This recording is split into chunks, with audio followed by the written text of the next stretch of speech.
Hello, and welcome to this episode of Hammering Down. I'm your host, Taylor Hodges, and I'm hoping you're having a wonderful, wonderful day. This episode, we're going to be talking about the Miami FC. Don't forget it's a part of the name. And talking about their squad that they have this year. A lot of it's much the same from last year, but it's going to be really interesting to discuss. But before we get too far into it, I want to go ahead and thank my wonderful and beautiful patrons who, by the way, you can get your name called out in these episodes. You get exclusive videos and photos that I take, and you get exclusive stats that I get to read on the show that I've put together in this nice, beautiful Excel form. I want to go ahead and thank Ben, Clay, Dylan, Matt, Paul, Ray, Sandy, Scott, Simon, Steven, Trent, Trey, Tyler, and Zach. Thank you all so much for the support. And yeah, I want to thank you all so much.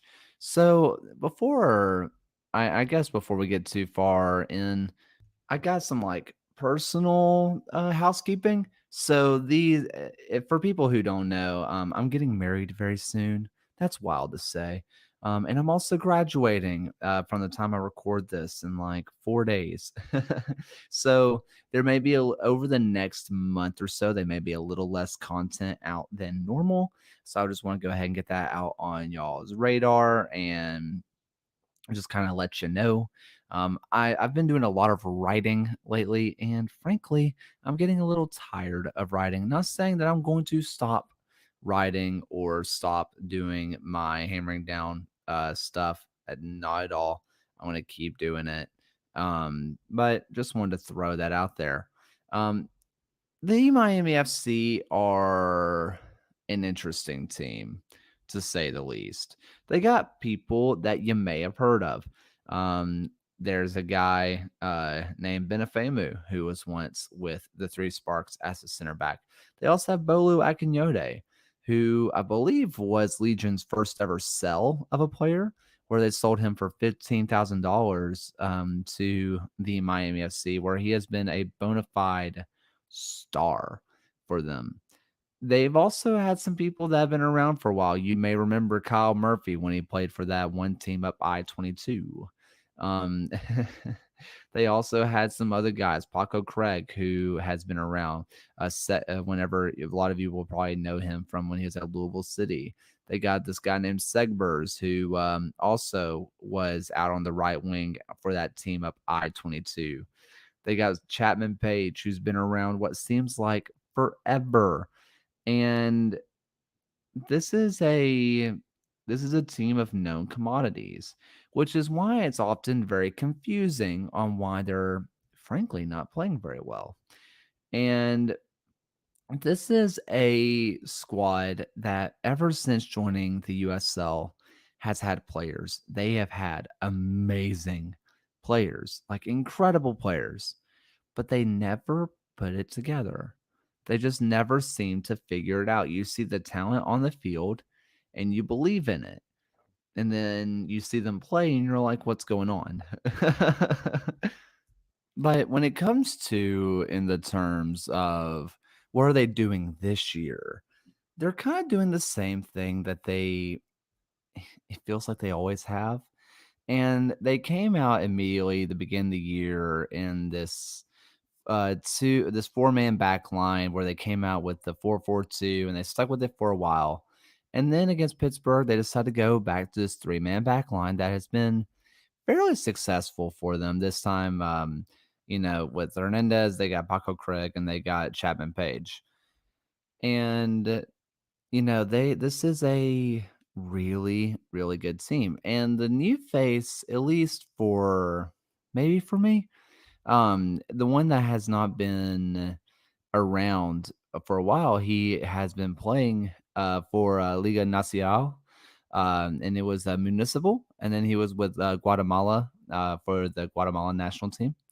And his name is Hernandez. It's like Moises Eduardo Hernandez.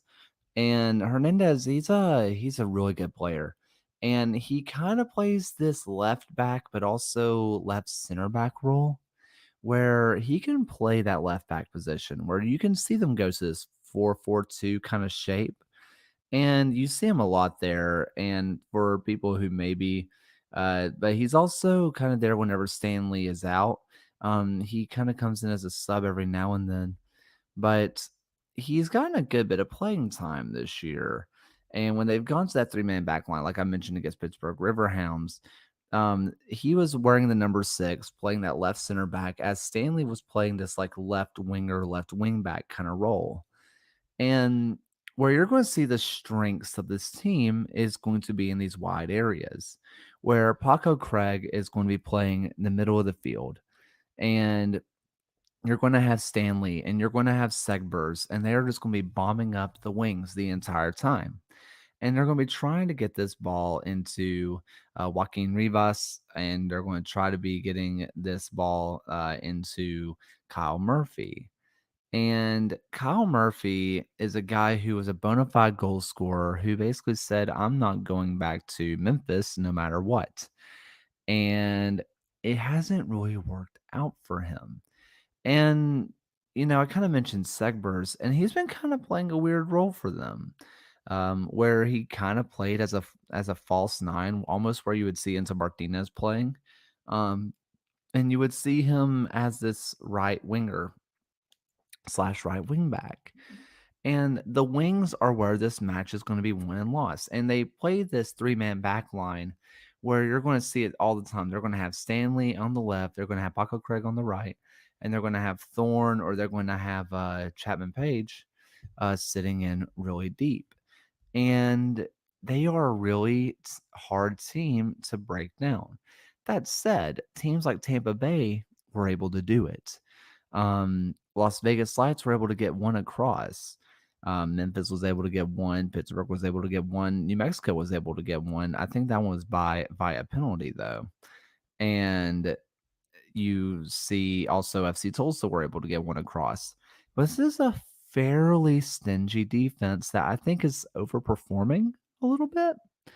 They're allowing a lot of chances. They're allowing a lot of quality chances, but teams just don't seem to be able to break them down fully.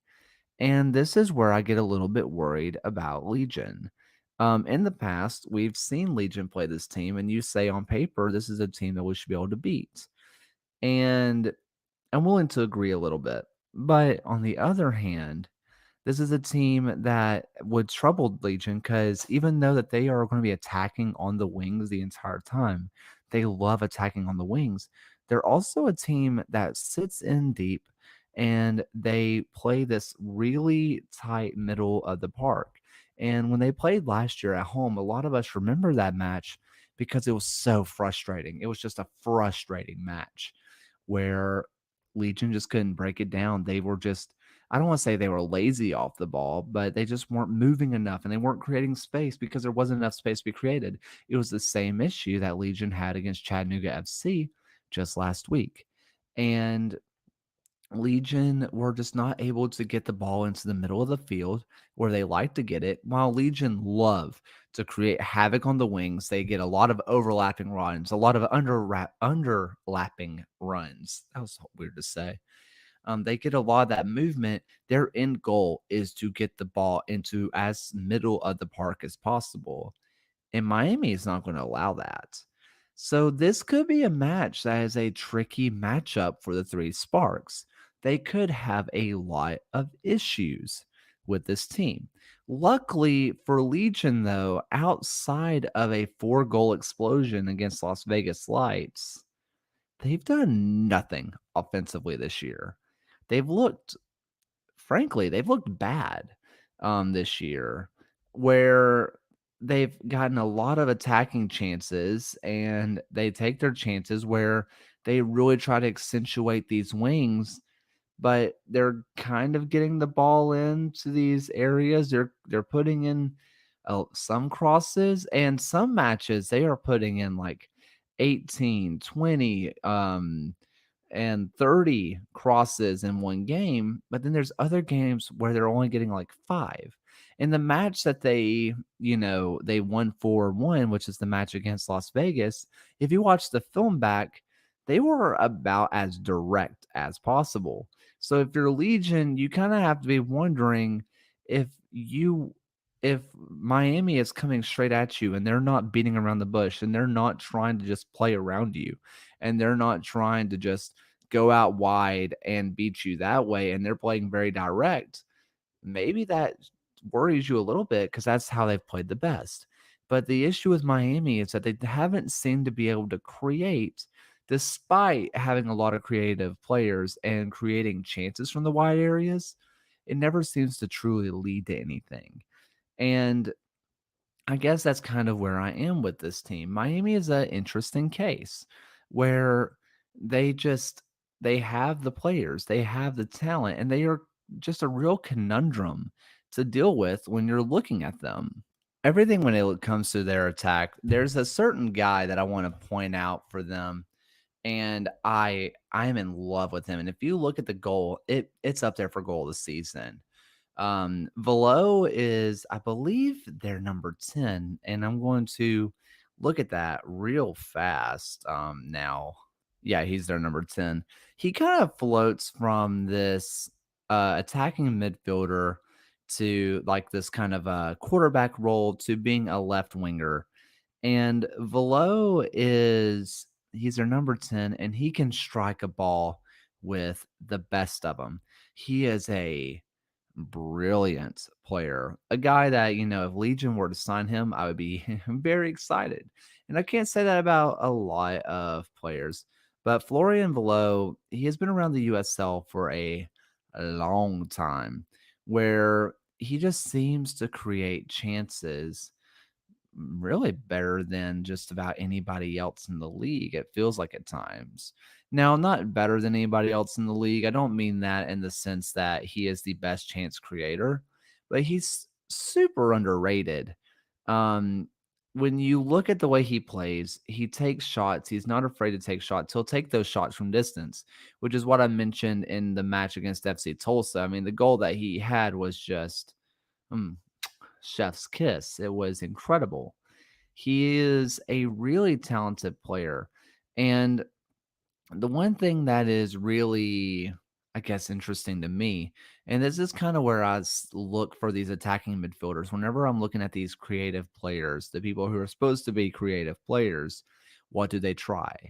And this year, we're seeing a lot of him trying these through balls. We're seeing him putting in decent crosses and, what I also look for is, are they trying to pass into dangerous areas? So things like passing into the final third or passing to the penalty area, which is like the 18-yard box. Are they trying to put balls in dangerous possessions and dangerous areas? Because there is a world where if you're not putting those balls into those dangerous areas where you're not even trying to put this ball into a scary place, well, to me, that always kind of seems like I'm afraid of making a mistake and I don't want to screw up the final pass, essentially, right? You don't want to be the one to be on a fast break and you're on a counterattack and you have a pass that's just behind someone and it holds up the run or it gets straight up intercepted and it ruins the attack and everything kind of fizzles out. But you also don't want to put it too far and go straight into the keeper's hands and it just wastes the entire possession. Now you're just tired and a little bit out of position. And he puts in chance after chance after chance. He is a very progressive passer. And when you look at the way he passes, he's very efficient at it. But even when he doesn't have games where he's connecting a lot, he's still doing it, putting constant pressure on the back line. And we have seen just in this last match against Hartford, where if House Cronale or Fanuel Kavita get caught a little bit too far forward, we have seen that our center backs are get caught forward quite a bit. And those trying through balls, especially against Oakland Roots, where they were really pushing going forward and really pushing for a goal, and it just never happened, especially him. The way that he was threading those through balls, they were just really good ideas. And they didn't work out, but they were good ideas that were just on the cusp of happening. And Legion have seen that they can get caught out from time to time. And this is something that worries me about Velo. And I think that he's going to put pressure on this team, and you're going to have to do it right. Um, I mentioned Bolu Akinyode. Bolu Akinyode is up there for the best center midfielder in the league. He's an incredible player, former player for Legion. Defensively, he is sound. You can drop him in a center back. He can carry the ball forward. He does really whatever you want him to do. You want him to win the ball in the air, he can do it. You want him to win the ball on the ground in a duel, he can do it. You want him just to go one on one with an attacker, he can do it. If you want him to carry the ball up and create chances for a team, he can do that too.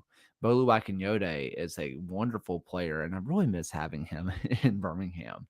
Um, but he's a guy who will take shots from time to time. It's not unusual to see him pull up and take a shot. It's not super unusual to see him at the top of the box and just line one up. And that's kind of the MO for this team is they're not afraid to line one up and just kind of have a go.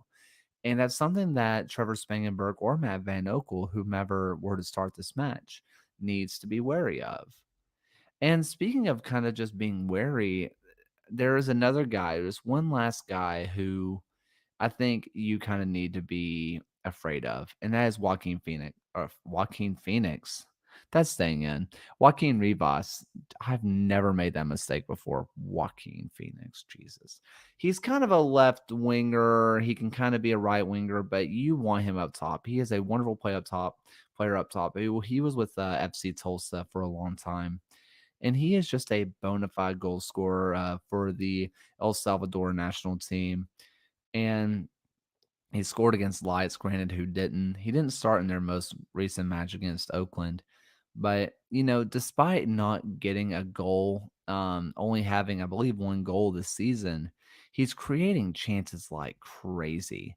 And that's always where I look at for some of these players because you have a Kyle Murphy who is a bona fide goal scoring threat in this league.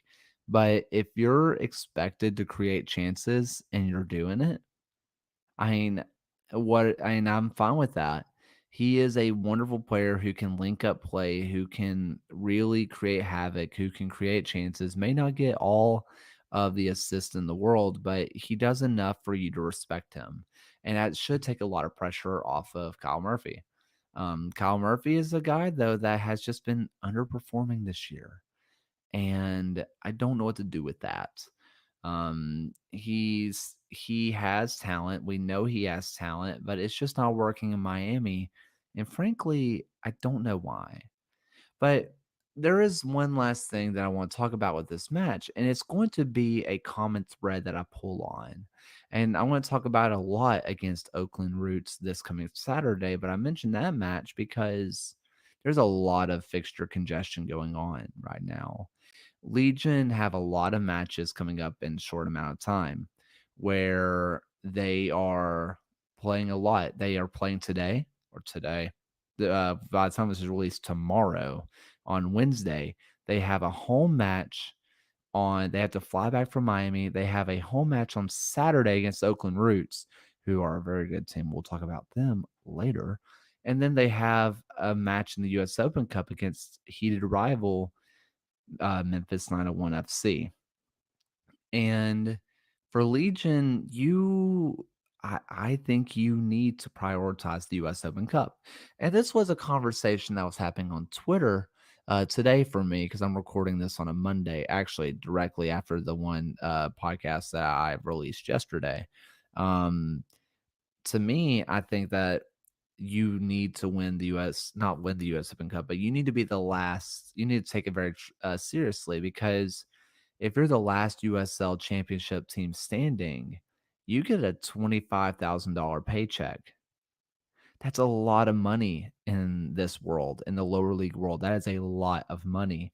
And not just the money side, you're playing against Memphis, a Southern Harm derby, where it means everything to the fans. So I wouldn't be too shocked if we see a fairly rotated team these next two games, where maybe Dibin Wigbo gets a longer leash. Maybe guys like Tyler Pasher still don't play a whole lot because he's still coming back from injury. Maybe Mikey Lopez gets some more minutes added to his time, whether for Anderson or Matthew Corcoran. Maybe you see a Ben Ravino come in and play some more minutes for either Colin Smith or any of the center backs. Maybe you see a Jake Roof come in and play that right back position for either Ben Ravino or Colin Smith. Maybe Moses Mensah gets his full time in these next few matches. We're probably going to see a lot of rotation, and that's okay. And I said this before, and I mentioned it yesterday. I don't mind rotation, and I don't mind losing matches. I don't. What bothers me is whenever you lose matches and you don't have the heart while you're in it. You doesn't seem like your heart is all there, your mind's not all there. And I talked about it yesterday. These are their jobs. These are professional athletes' jobs. And sometimes another team just beats you. But sometimes when you start losing, you get your head down and you lose a little bit of confidence and you just kind of wish the day was over. It's all happened to us at work. And if the team comes out and we play a super rotated squad against Miami and Oakland, because we're going for it, we are putting out our absolute top tier best 11 against Memphis, that's fine. As long as the players that play take advantage of their time and put every single moment into that match and they do everything they can to win that match. And even if they go down a goal, two goals, they're still fighting for an equalizer and a game winner. That's all I care about, frankly. So this is a match where we're really going to start paying attention to what, and we're going to start, I guess, really seeing the ideas of the coaching staff. Or do they want, how seriously are they taking the US Open Cup? And this is the first match where I think you're going to see that. So that's something to keep your eye on. This is a really interesting team that, just like they did against Oakland Roots, wow, Las Vegas Lights, where they can pop off for 4 goals at any given time. That's proving to be an outlier and not the normal.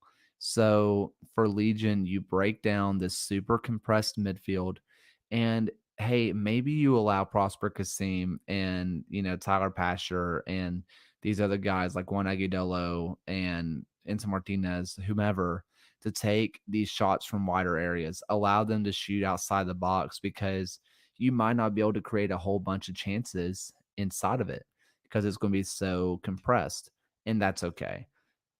That's something to look out for. This is going to be an interesting matchup between the two teams.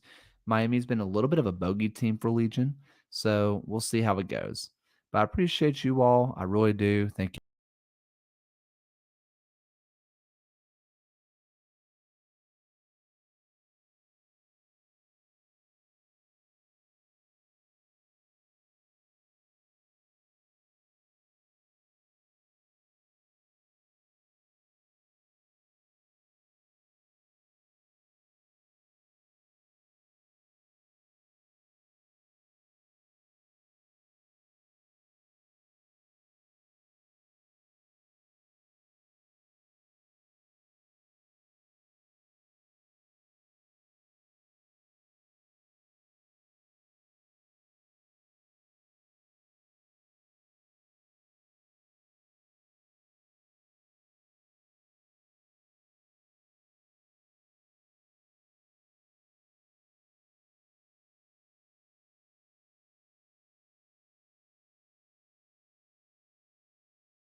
Alrighty, we are here at Ghost Train playing just now, and the crowd is going wild.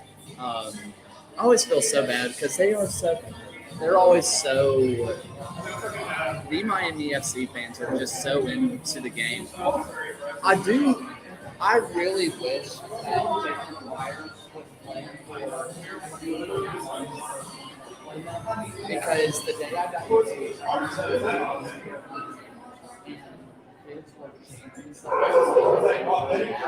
and he punted a ball square at the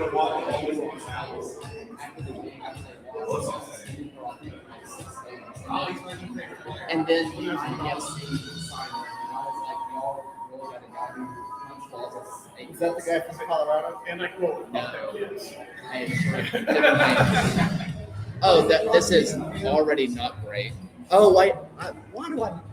That guy's read like 7 more games. He's like the only half decent rep. I mean, my issue is that he looks like Agent 47. Who's going to be standing over I this? just know that's a Ukrainian referee. Yeah. Who's standing over this? Is it going to be Below? I really like the way Below plays, and I hate saying that. But dude has a thunder on his leg. He's so good. Ball cap time. Ball cap. Yes, sir. I love it. I love that keepers are allowed to wear ball caps. Oh, it's none of them.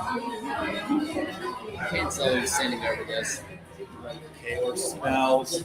That's probably true. Oh, no. Is that a goal? That's a goal. Wow, I mean, that's a heck of a free kick. I mean, that was an incredible free kick. I want to see where the wall was set up. Jeez.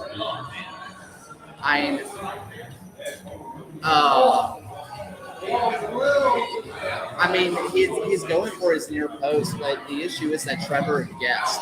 He had his wall set up in the right place. He was set up in the right place. He guessed before the shot, but sun in his eye, guessing because it's so close. That sucks. That sucks. All right, well, I would consider that firmly not.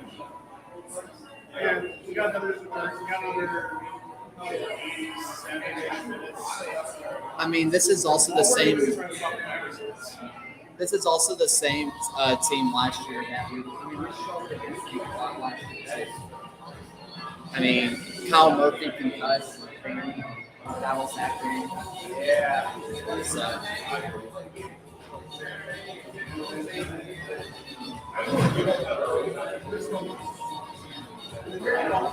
Man.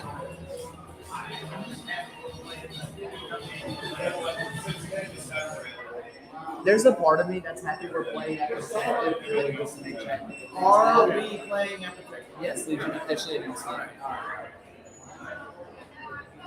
I mean, unless they suddenly just say, never mind, we changed our mind. We suddenly got to be UAB is not those No.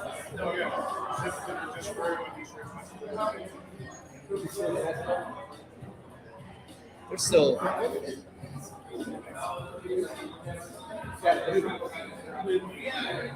Man.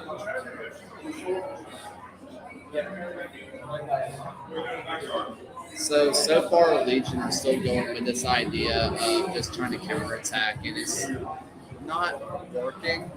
I mean, Legion are, as Below's playing on the right side, that's interesting. Actually, I've seen more Miami fans this season than I have been last season.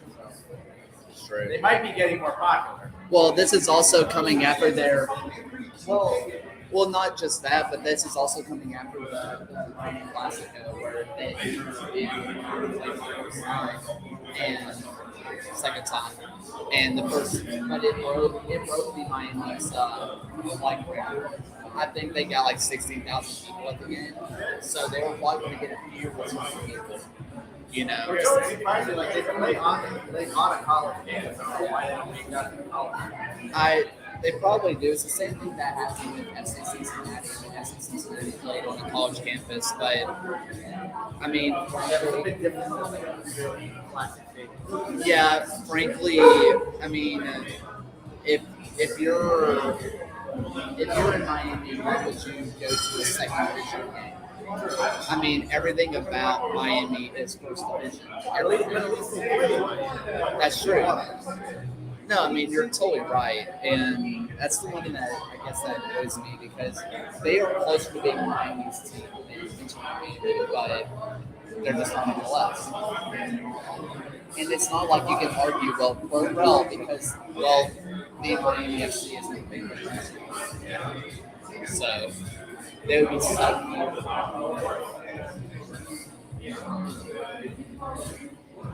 Ooh, that's a good touch. Ah, man. So right now we're kind of playing the 4-2-4, I guess. I mean, that's going 4 people against 5 in their back line, trying to overload their back line as Matthew gets a pretty nice touch. But going out wide again, Legion's trying to go again for this counterattack, and Miami is a team that loves to compress the box as there is a ball that goes well over the net. But Miami loves to try to compress the box, which gives Legion a really hard time. That's just a great one. That's just a great one. It's in the sun. I think the only thing that you can say is that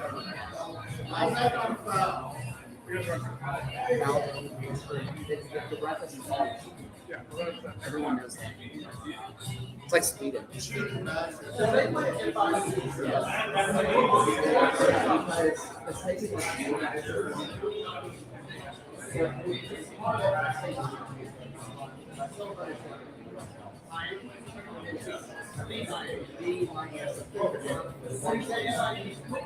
Yes.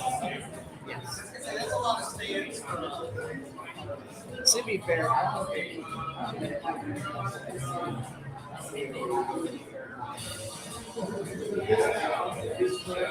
Yes. No. I mean, I was saying, I think still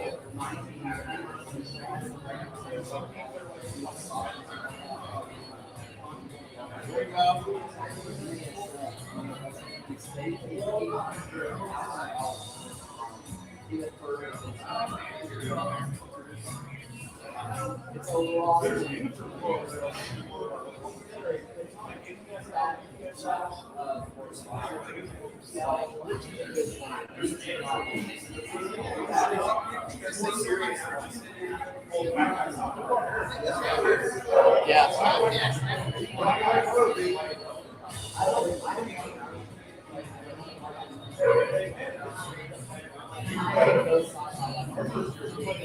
As soon as they sell girls, you're gonna get so many. No one from Ireland. It's something. I'm sure.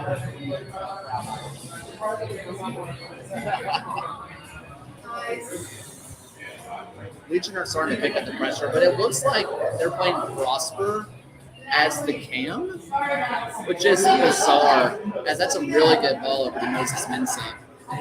I still like his ability to cross the ball, as that's really good for Prosper, but it goes straight into a defender. But it's a really strange thing playing Prosper as the cam, which I don't entirely hate, as that is a foul given for Enzo Martinez, who coming after the last game, getting a foul call probably feels like a miracle to him.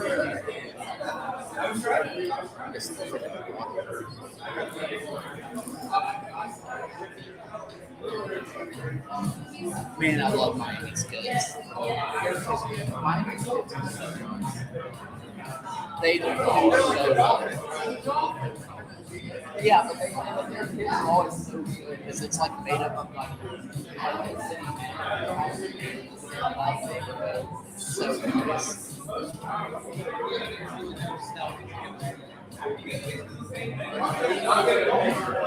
As that ball goes back post, not who took that? Was that Prosper?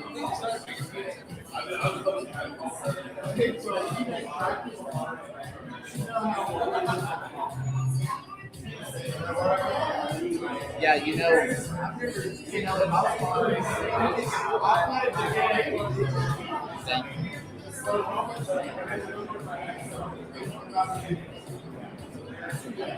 so it's a really good interception by Matthew, but it doesn't quite connect. I'm gonna see if this let's see if this goal is up yet on the Twitter. The Miami.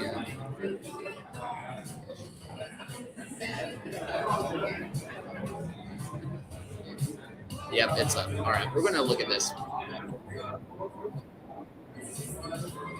right, I'm gonna go ahead and share this, and I'm gonna remove my. So here's what I'm a little concerned here with not Trevor's positioning. I think his positioning's fine. Judging from right here, his post, everything seems to be covering the near post. But where he goes to make the mistake is as this ball is struck, he takes the step to his right, guessing just because the ball's in his face. That's a ooh! Man, Enzo Martinez hits the crossbar. Man, but Trevor takes the step to his right. As I'm looking at the replay up here, that's an incredible. Did he save that? Oh, he saved it. Wow. That's a heck of a save from Jake McGuire to put that one onto the post. As I'm going to keep talking about this breakdown of this goal after this Chick-fil-A corner kick. Please. Going for the.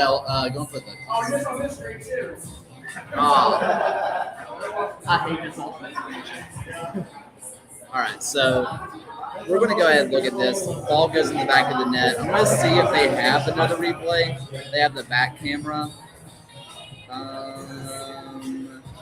No, they do not. So it's going to be kind of hard to tell here. But as Trevor goes, he's having to guess because this ball is about 22 yards from goal-ish. And so he doesn't have a lot of time to react. Include the fact that he's directly in the sun with his mind's where in the ball camp, right? He's guessing that this ball is going to go to his right. It's easier said than done, but if you're Trevor, you trust your wall. You just have to trust your wall. You already put what's his name, Oscar Nale, on the near post. You have to trust that it's not going to go there. You have to kind of stand your ground. I think if he does not take that step to his right, I think that he saves his ball. At least gets a hand to it. Judging by how tough it goes.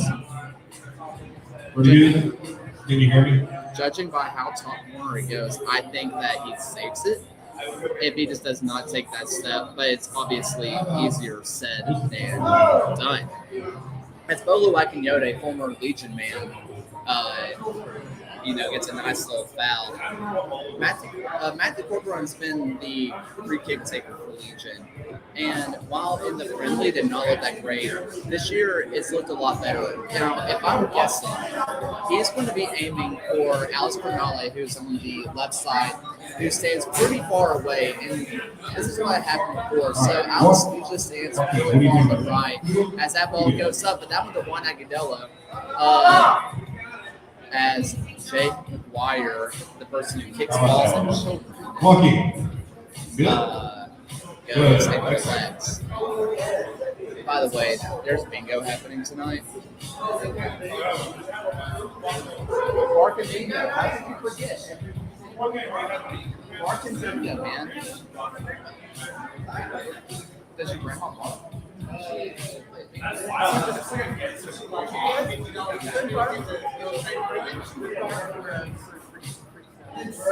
I mean, me too.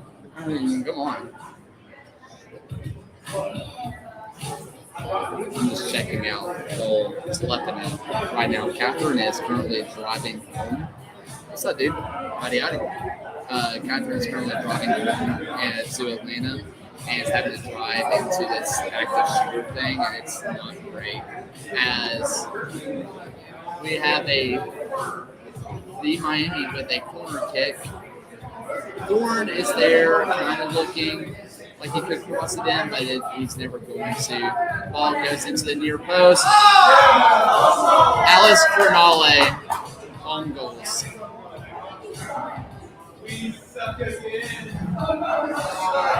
I mean, what are you supposed to do if you're Trevor at that point, man?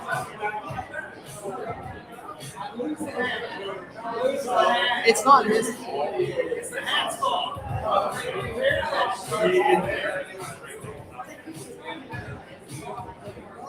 I mean, what are you supposed to do?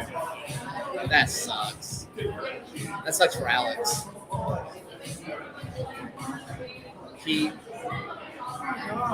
I don't really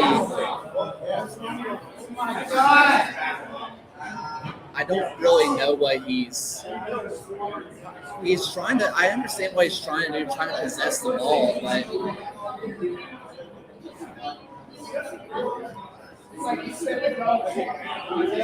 but Legion already had two come from behind victories two come from behind victories this year.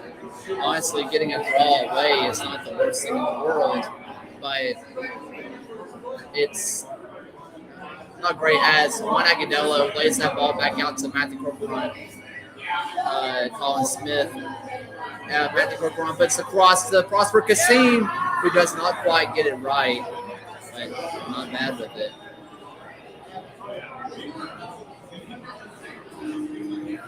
Tommy Stone looks sad.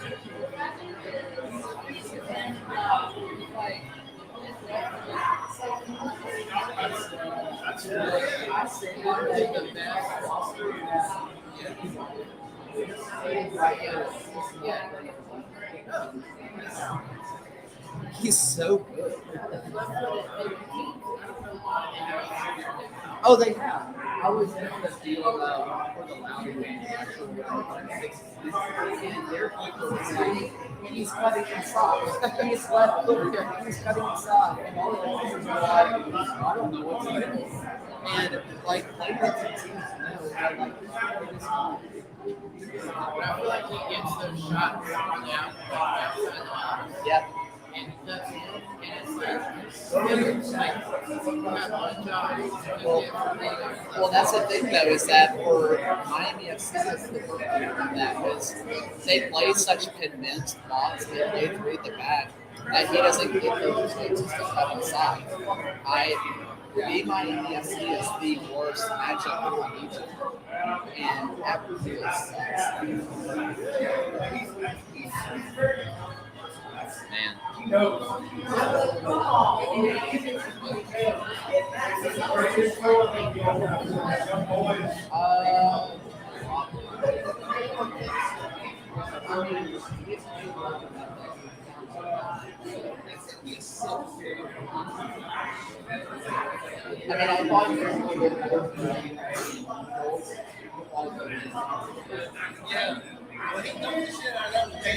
Hey, I know.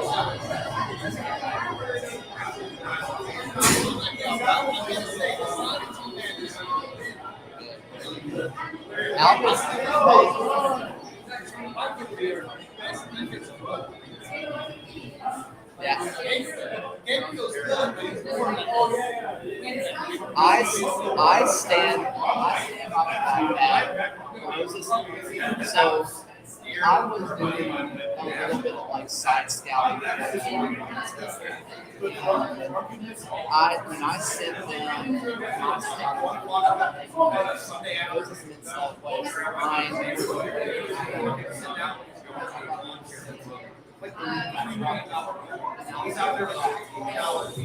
got that drafted.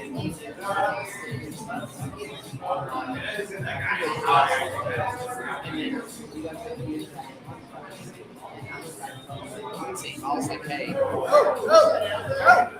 That's Colin Smith, who just doesn't release the ball. And I said it. I was like, I think for the value, I thought that Moses Smith was the best for value. I thought he was incredible. His ability to pass the ball. He's a low risk guy. He's one heck of a player. And the one thing about Smith is like he goes for it, but he doesn't go for these high tackles. Even though he may get caught out, he's a very low. He's going to play.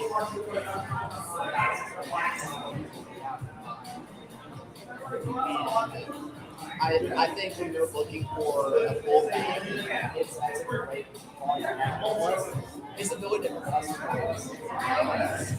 He is such a good crosser.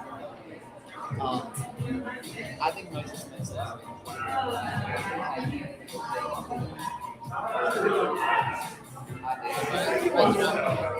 He's playing college.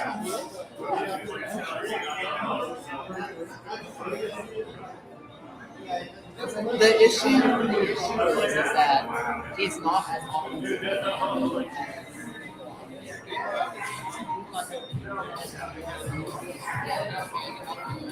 I think Gabriel as a central attacking midfielder, whenever that's where you put him. But that's just me.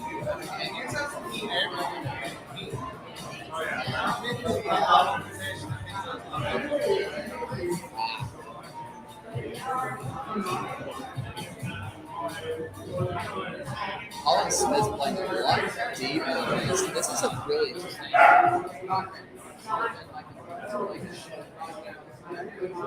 I think so.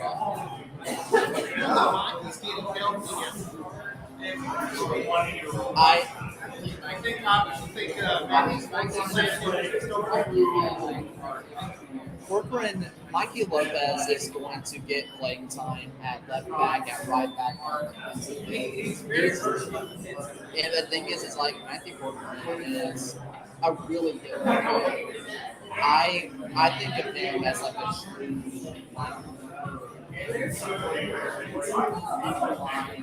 in the ball. He's not the guy.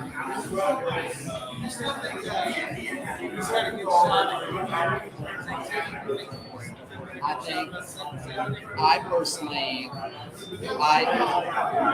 there he goes, Prosper's up at top, looking for Moses Smith out to the left side. Moses Smith's in a good cross, but it stays in as that is, well, it looked like a foul, but ref says play on. But once again, one by Van Wilkenvita, who last time they played here was given an elbow to the head and called concussed throughout the game.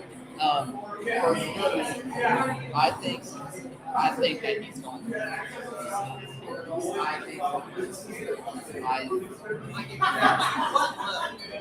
Europe. Frankly, it doesn't really matter as long as he gets signed. Because all that matters is that you get to Europe and they start giving you a look. If you're in Europe and you don't make it with this team, it doesn't work out like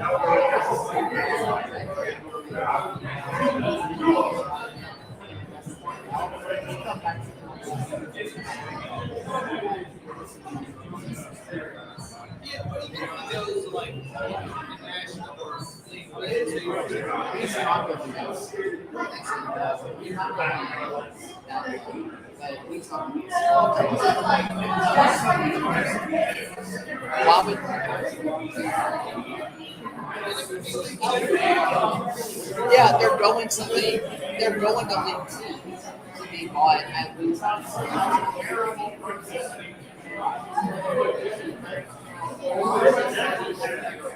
Or buying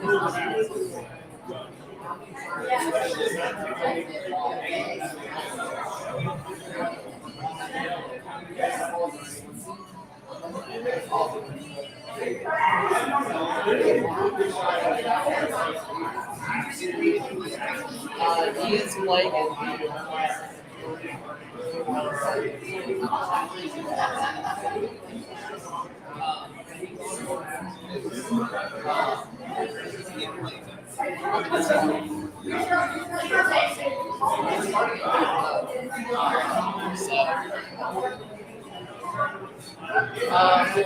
Well, the first goal was a free kick, but I won the shot. The second goal was on the last.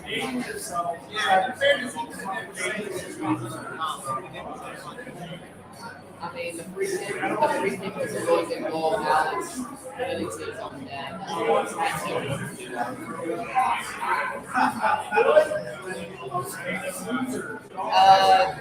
Miami plays so congested that anybody on the so yeah, I mean, here's the thing. It's kind of bound to happen from time to time. Miami's kind of their way of playing is so perfectly against nature. I'm really intrigued. I'm really intrigued.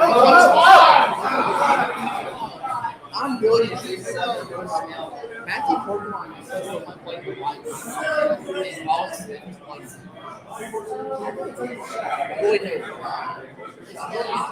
Austin is bringing the ball up and then the line. It's a really weird.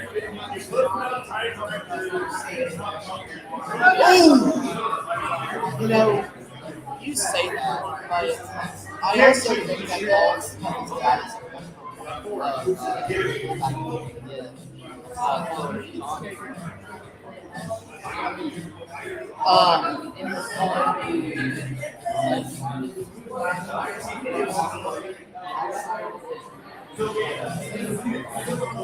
so they all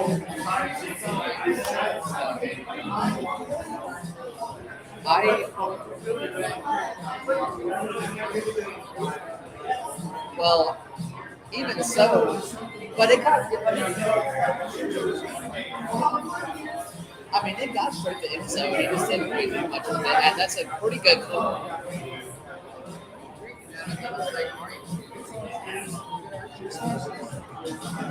As there's another corner, as that ball takes two deflections before it goes out, one Agudelo couldn't quite deal with it. Yeah, see,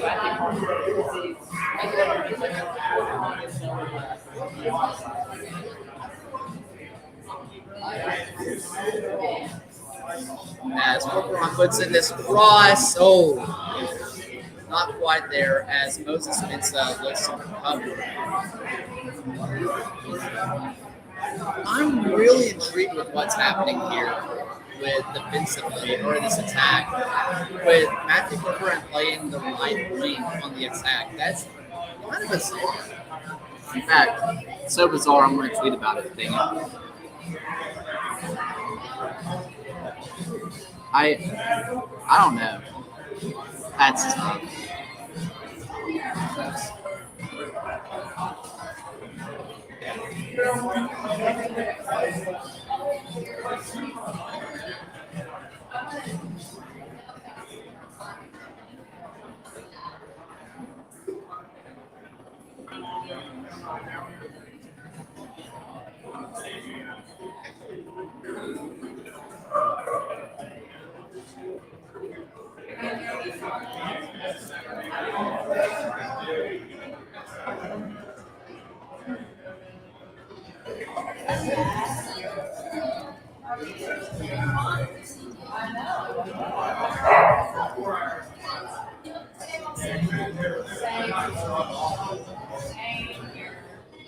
So, kind of what's happening here with Matthew Corcoran that I kind of stopped talking for. Matthew is playing this holding midfield in transition and in defense, but during the attack, he's going out to the wings. It reminds me very much of what they did with Anderson Sidhu last year against Memphis, and while Prosper and who else was our winger last year? I can remember. Hey, you're good. Where it just the wings were not having a lot of space, and everybody was just kind of hurt. And Anderson was playing the wings on attack, but essentially in defense. It's really interesting to watch as Colin Smith gets a really good interception, goes out wide to Prosper Basim, who's now playing on the right side, Juan Agudelo over on the left wing. Prosper looking to cut in. Enzo Martinez looks over to Juan Agudelo. Juan Agudelo takes some touch on the top of the box, goes on the inside, tries to go around. But even if he gets around, there's still like 3 other defenders there. I really don't know what Juan was doing there.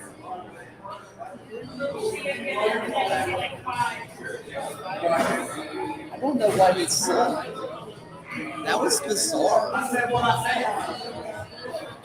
He goes around and just there. He's going to 3 defenders there. I don't really know what he's seeing. As this ball is back in, Family Kavita is shielding off right now. This is a bizarre match, to say the least.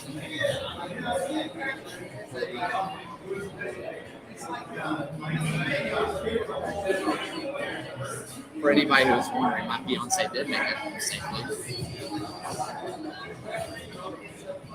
Also, I want my employers to know, even though I am currently at Ghost Train Brewery, I have not had a drink here, so there is no worries. I'm fine.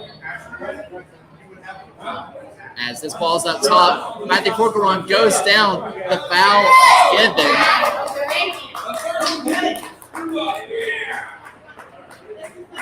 You need to learn to look further in the box before it falls out.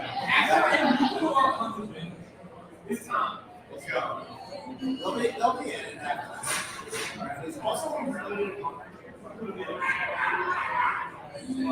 I, for one, I cannot wait for Matthew to score. I'm so excited.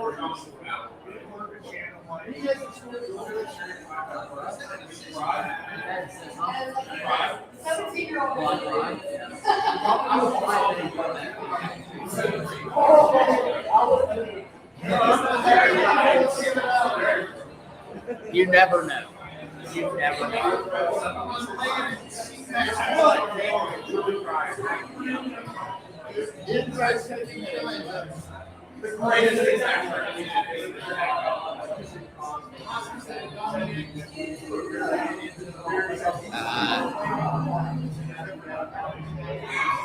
As Alex looks, and Matthew Corcoran goes back out to Colin Smith, who puts in a deep cross. Does not quite find Alex Bernal, who's looking for it, but it is another Chick-fil-A. For the love of God, sponsor me. I can go to, yeah, we sold him. Yeah, Bolu played for us. Bolu is very nice, at least in my opinion. He was. No, everything I knew about Bolu was a nice guy. The only thing I really know about Bolu is he's a vegan. And apparently, according to it caused minor household conflict because Bruno is a while yeah, they were roommates. And so, yeah, basically Bruno was celebrating that he was trying to make food for the house and trying to make stuff for Bolu, and for his steak, chicken, pork, rice, beans, eggs, everything. Not a single veggie. And Bolu was like, Bolu would be something where it's just every veggie, Bruno's like, I'm a farmer, and like there was so fun to say.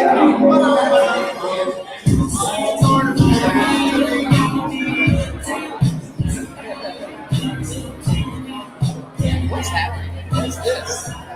I'm going to get coffee. All right, folks, if you're ready to play bingo and there's not enough space, we're going to make it so you can listen to it in the event space around the corner as well. This is so We'll be getting started in just a couple minutes. Give me just a second, folks.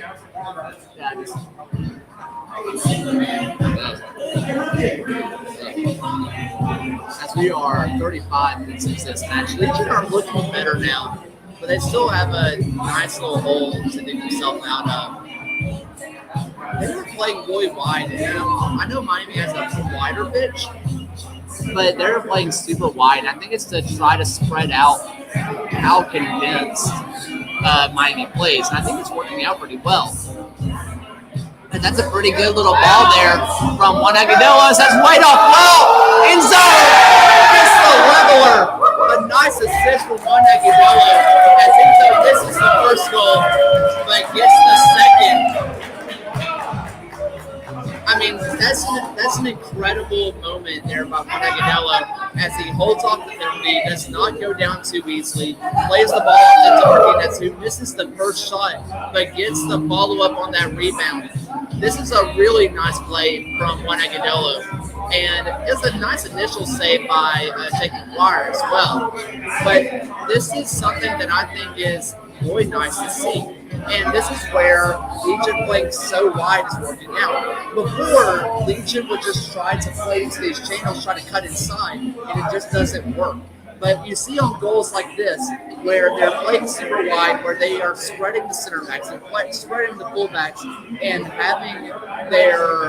having the wing backs playing so deep, that is causing Miami having to step up, spread apart their super condensed midfield, and it opens up wide open goals like that. Obviously, Enzo's going to want that first shot back, but it doesn't matter. He gets the follow-up.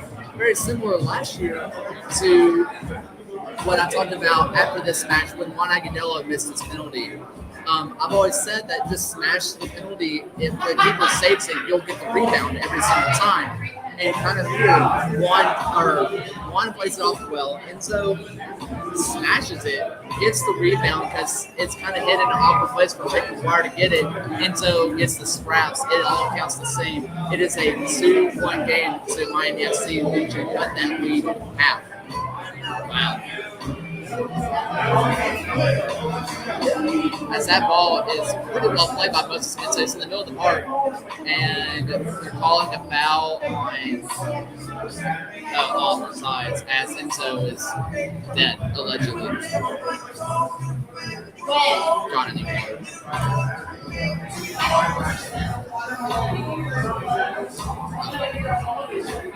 I mean, that's a really well-worked goal. Just a well-worked goal.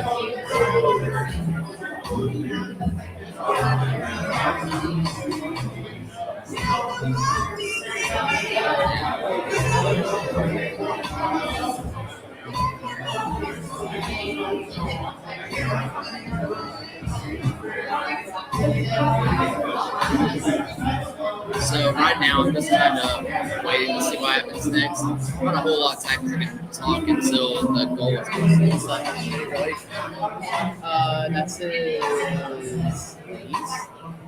I think so. It's someone in his family. All right.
I'm back to doing this.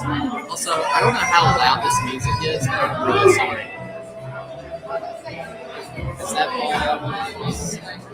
it's a wide workout, wide open header at the near post, but could never really get anything on that. It had to be an absolute picture perfect header for that to even challenge to make it work. As Segbers is out on the right wing, who people, if you remember, Segbers was the right back for Memphis 901 FC, and I mean honestly, it's he is a force to be reckoned with on that right side. He is kind of everything that you think of when you think of Johnny Dean. Obviously, I believe Johnny Dean does it a little bit better, but it doesn't mean that he's bad at all, as Moses Mensa absolutely slaughters a man. As they play that ball in really quick, but the ref is having none of it.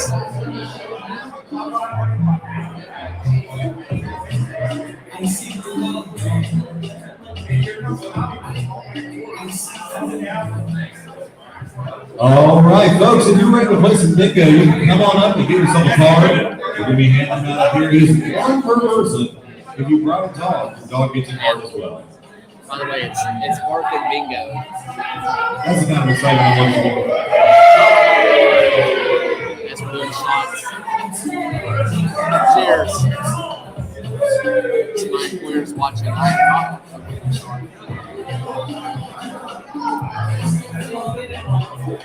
Don't be bashful. It is free to play. As this ball is out and wide, so Yeah. again, I love watching him. I do. And he's a really good player, but I'm really glad we can get this goal back for the half. If they can hold another goal from happening, it's going to be good for Legion as Asher is likely going to come in.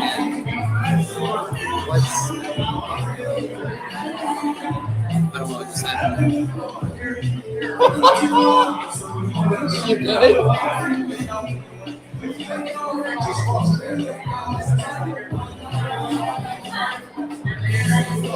If we don't already have them, we do have your paint markers to our left. So right now, I'm really trying to break down this match. There's just like not a whole lot to talk about at the moment, to be honest. Oh man. Yeah. That's not the same stuff they gave out last time. That's a little stronger. As there's a really good chance as Alex Bernale. I'm afraid of every touch he has right now. That's not fair to Alex, but I'm so afraid. Man. That's a decent little cross that catches the back line out. It looks like Colin Smith is a little too far up. And they get a nice little goal scoring chance. That's not right there. I'm going to see if Legion have posted the goals yet. I would like to break it down on here. This is the exclusive content that you guys can see. Anybody else need a bingo card? We're going to give you another minute or so to come grab a bingo card if you haven't already. There's no downside to playing. You could just. As that cross goes into the back post, still in danger as Anderson tries to clear it out, but does not go well. As that goes straight to Trevor Spangenberg.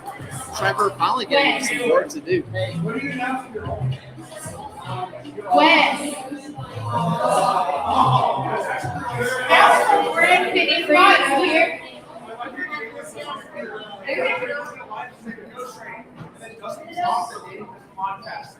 Why would I?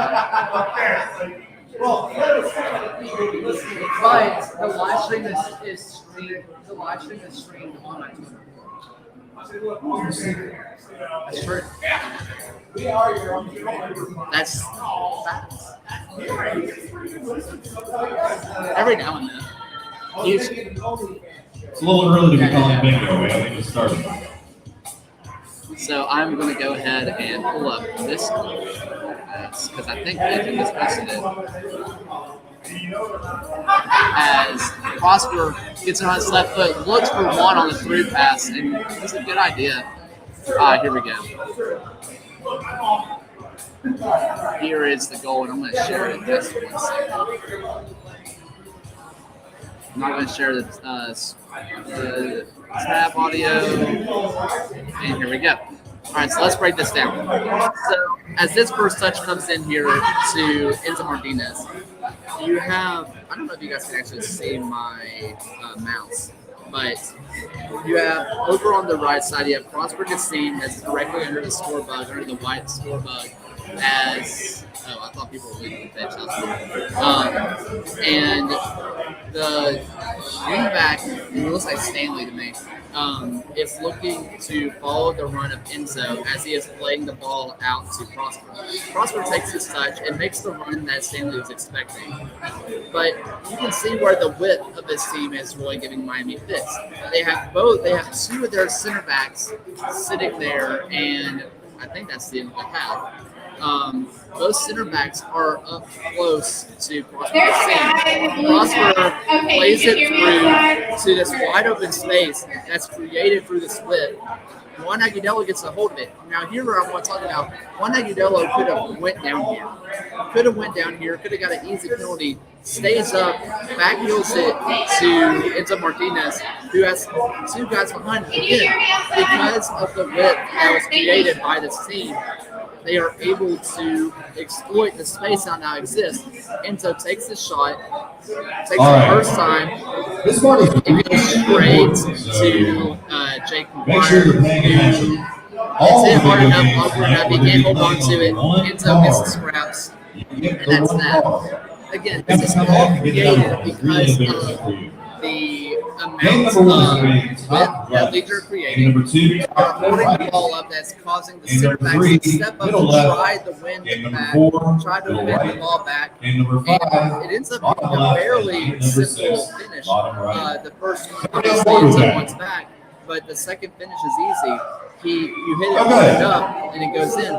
But this is a Round good one, for we Agudelo played as for a well, 3 where year. again he could have easily gone down here. This pass that splits through For those of you who don't Stanley play and with us Uncle every Craig week, we that do goes straight to Juan encourage Agudelo here. crowd He could have participation. gone down right It's positive here, or negative, we don't really and it care. would have been called. This It round is would going to have be been called. Does not plays the ball off to Enzo, who, hey, great finish. Are we And ready for one back minute? to a Can we do better than that? Are we ready for round one? Bingo. looking to claw their way back. I'm going to take a Here we break. go. My throat is exhausted. I don't know what I'm going to do. Maybe I'll put something on. I don't know. We'll see. We'll figure it out. But I will be back at the next. All right.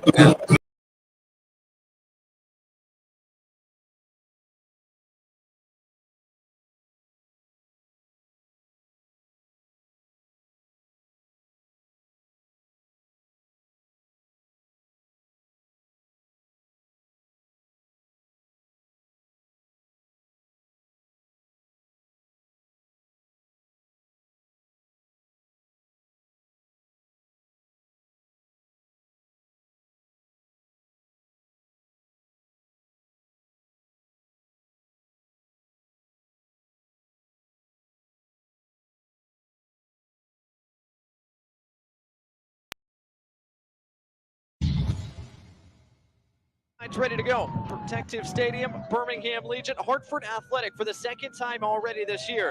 These two Eastern Conference foes match up. With that, we are underway from Birmingham on this Sunday afternoon. Rod and Sadie both giving it a look. Rod leaves it. Sadie, a shot off the woodwork. The rebound is cleared away by Corcoran. And Rod's service deflected out of play. This, he takes his time, he bends it around the wall and everybody, half an inch in the other direction, that ball skips into the net. Here is Sheldon again, getting more aggressive moving forward. Sheldon into the area. Sheldon cuts it back. Sadie leaves it. Cedeno, and it redirects in. Jessiel Cedeno gives Hartford a lead on the road. Got the wing back getting forward. You can see he skips past Nwegbo and then simple passes. Trevor Spangenberg does get a foot on this, but just can't keep it out. This ball crawls inside the far post. It's about as good as it could have started for Hartford Athletic as Cedeno deflected that. Sadie applying pressure against Crognale, able to win it. Here comes Sadie, cuts it back. The shot from Lewis is off the bar. Andre Lewis gets the ball laid back to him, hits it about as clean as you can, but it's rising. smashes off the crossbar. Legion fortunate not to go down by a second goal.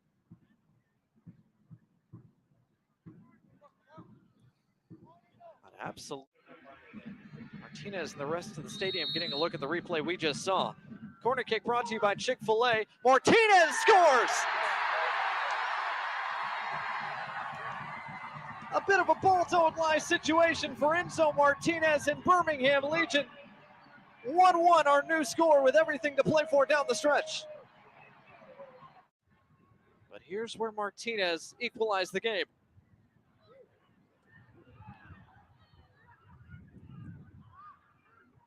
Six yards out, left by himself. Birmingham. Scheme scored 9 times last year. He scored in the Open Cup on Wednesday. A couple of opportunities there. Sadie plays it through. Edwards is in behind. Kyle Edwards with a chance. He slots it home. Hartford back in front just like that.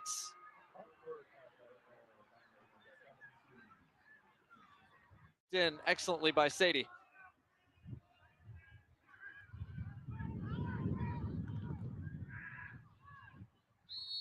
Prince Sadie with a perfect pass. Got his body in front of the attacker. Agatello, plenty of space. Here comes Legion FC once again. Kasim on the left side. Got the cross to Martinez! It's that man again, 2-2. Now on for his debut, but another look at the equalizer. Inch perfect pass. Enzo Martinez working his tail off to get on the end of it. And we've got 13 minutes to see who's going to win this game. Going to Lopez, making his season debut, just like that is in the book. This time it's Martinez to serve it in. He scored off the corner. And in it goes, back of the net. Birmingham have the lead. Alex Cronali might have just given the 3 Sparks all 3 points.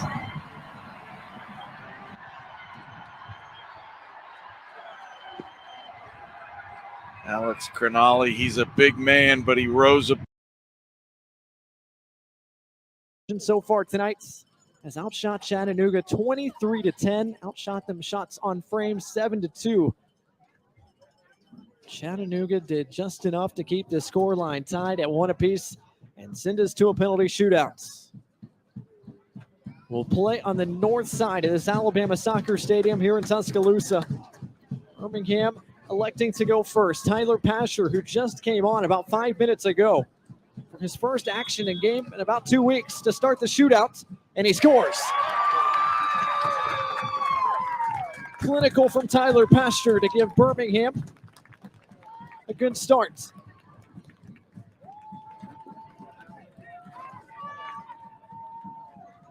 That was well placed. Antoine guessed right. Pasher still had him beat. Now it will be Marcus Naglastan, the 32-year-old from Norway, playing today on his birthday.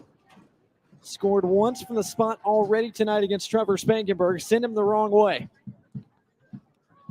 And he scored from the spot for a second time tonight. Naglastan converts. 1-1. Naglastan trying to fire up the visitors and their supporter section who have made the drive down. The second time he sends Trevor Spangenberg diving the wrong direction. So all square after round 1. It's Juan Agatello readies. Already 2 Open Cup goals for Juan Agatello this year, plus 1 this past weekend against Orange County in the USL Championship. Agatello. Denied. Big time save by Antoine, who's been making huge stops the entire second half. This one, though, is going to be waved off. Antoine came off his line early. Agatello, a stutter step run up. Caught Antoine coming forward just a moment too soon. I could tell from there whether Antoine was able to hold his line. Certainly looks like he came off just a minute too early. So Agudelo a second time. Stopped again. Antoine 2 for 2 against Agudelo. Emits from Antoine.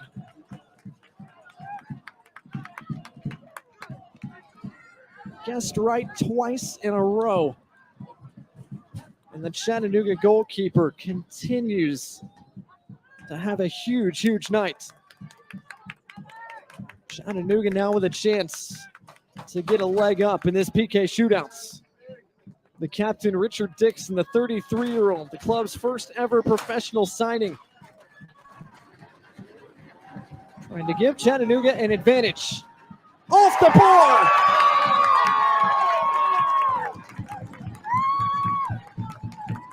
Both sides come up empty in round two.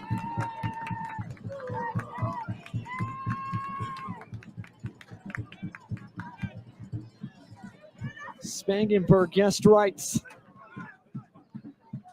But Dixon is off target. So one make and one miss for both sides. Gabriel Alves will start round three, the rookie from Marshall.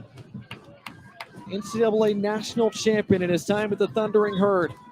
Has scored twice already in USL play to start his professional career. Alves scores. Never a doubt from Gabriel Alves.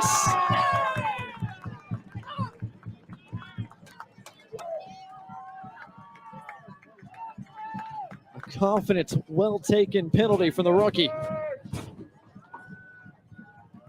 Immediately a point to his goalkeeper, Trevor Spangenberg.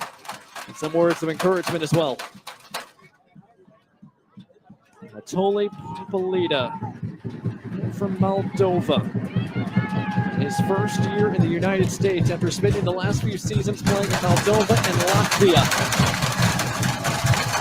To endear himself to his still relatively new club in round three of this shootout. Right down the middle.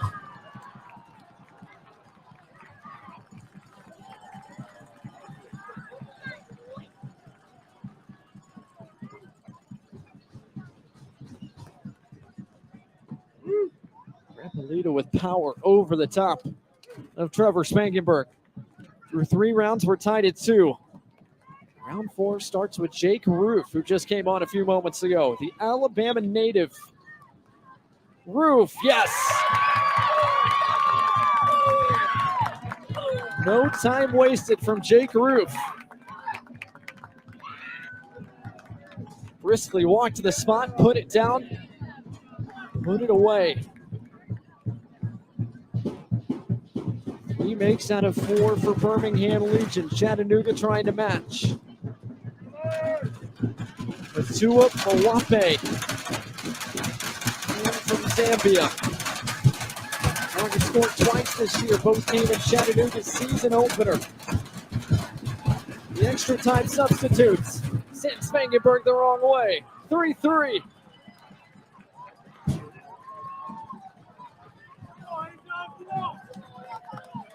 An excellent 120 minutes. This PK shootout has been fun as well. 3-3 through 4 rounds. The man who started the night with the captain's armband for Birmingham, Enzo Martinez, the first team USL selection, scores.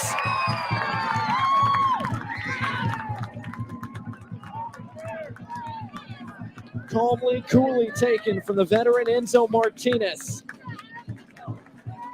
Right down the middle to beat Antoine. Puts all the pressure back on Chattanooga. Substitute Lionel Alvarenga, the 23-year-old from UC Irvine. Off the bench for the 5th straight game to start his time with Chattanooga. Has to make to keep this PK shoot going. Spangenberg trying to come up with a big stop. Alvarenga to send this to round 6. Save! Spangenberg denies Alvarenga, and Birmingham Legion are through to the round of 32.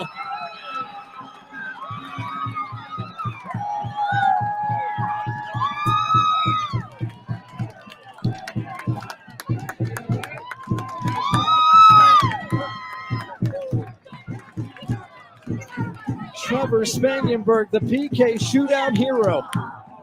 And Birmingham Legion survive a cup set scare tonight in Tuscaloosa. The USL Championship side is through to the round of 32. Spangenberg had it red all the way.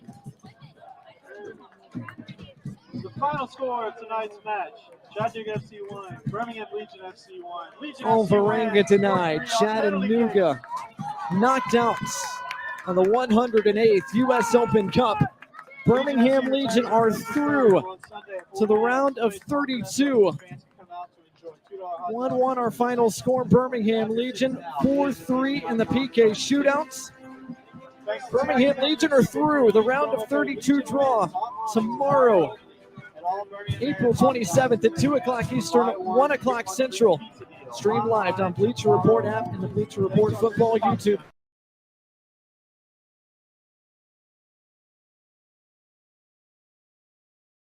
You were nope.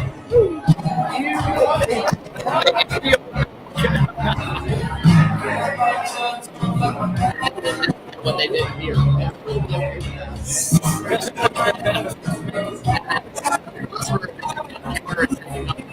Kind of holds the ball up, waiting for someone to join. Looks for a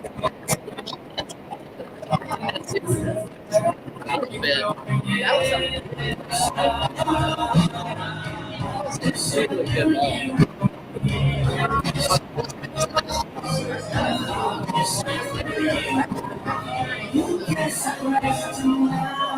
As to my employers, still drinking water at this brewery.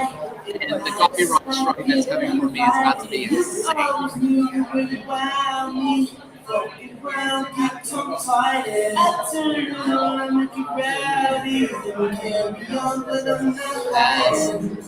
This match is Legion are in a tough place right now, looking to stop the counterattack. Mamo Kavita gets the ball back, but loses it immediately. It's a bad pass.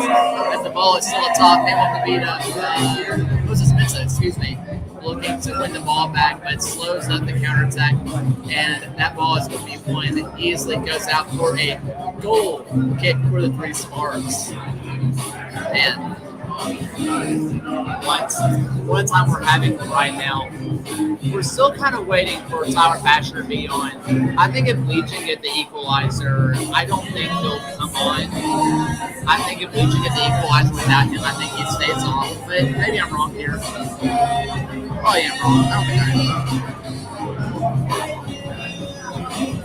am. There's a ball that it looked this camera's kind of deceptive. I thought that ball was going straight over to their number 99, but that's not. As that ball goes out wide down the middle, and so he plays it up to Big Fruit. And that ball goes back to Oscar Gale, who is still kind of looking to atone his full sins. As the ball is up to Juan Agudelo, it goes straight out to Oscar Gale. Oscar Gale plays it back up to Juan Agudelo, who plays it up. That's not quite like Magic Copeland, but it is a really good opportunity, and I really like the idea. They played a better ball there, and that's a full scoring opportunity right there. I like the idea for one. I don't mind that he missed it. Mistakes are mistakes. He's always as Tommy Stone is officially standing up for this match, which is how you know he's serious. As Little Corp is possession there. As that ball is taken to bounce into Hernandez, looking to get the ball back. No foul given. Held up. Now the Hernandez blocked the red. Goes out wide to that's Sickers. And I can't tell who that is. This TV is so far away. I can't tell what's what right now. I want to see you cry. You are from the 17. Yeah, did not wait for the ball. Yes, Anderson Martinez. I'm doing it again. Anderson is seeing it. It's the ball up. Colin Smith over to Mackintosh who plays it to Colin Smith again. As Alex Gardale is down on the field and it's very angry. And the Miami FC player gets a yellow card for time wasting, says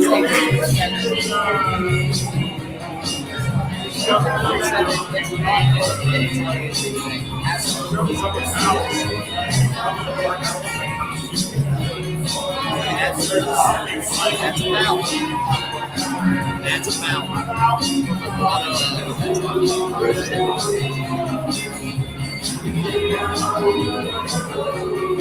House Canale plays. Now it's taken. Now it's Jake Ruth. As that one goes up to Enzo Martinez, Juan Agudelo, who takes a touch. He's trying to get another touch on it. It's kind of a poor touch to Juan. Not really his ball right now. Not so much of a Juan Agudelo ball. This one might be. As BMIDSC has a counter-attacking opportunity. Below sits it out wide to the right. 9 takes across in, straight to Travis Finkenberg, who is not bothered. Ball is out to the right to Colin Smith. Colin Smith plays that to Crosby the same. Crosby the same, and then Martinez back to Crosby the same. Back to Matthew Corcoran, who plays it all the way back. All right, folks. It's round 2 time. Is anybody excited for round 2? So, wild thing about this bingo that's going on. Do you want to know what the If there's a tie on round bingo, 2? in order to settle the tie, they have a chugging competition. The character name was very insistent. Yeah. And then, like, look, if you're a bastard half elf, we can make this whole thing. They're like, fine. Bastard half elf. So, if it's me here, if I'm Tommy Stone, I'm going for this match because this next match is against Oakland Roots, who Paul Blanchett is the best keeper in the league right now. All right, and it's the match directly before your round 2's rules are going to be the same as round 1. As they are, it's right before the U.S. Open Cup. I think wasting your legs in that match is a bad idea. So this has to be the match where Legion has to walk away with points, even if it's just one. All right, that's going to be vertical or horizontal only. I'm not saying that the team is not going to try, as that ball is a poor cross in. Bambo Kavita shields him off. Trevor Svingenberg looking to throw the ball out wide. The prize Colin this round Smith. is Colin going to be Smith a gets whole it. pie from Uncle G's Pizza. If I am Tommy Stone, this is where I'm going for points. I'm okay with not winning against Oakland. They were kind enough to do that for us. But if you're going to be Oakland, it has to be with your second best. Let's go. As Jake Ruth cuts inside over to Enzo Martinez, who plays it again to Jake Ruth, who plays it over to pass for Kasim. As Jake McGuire bobbles that ball, almost giving Enzo another tap there. Great chance there for Kasim. It needs to be said, I miss his shreds. I really miss Prosper's shreds.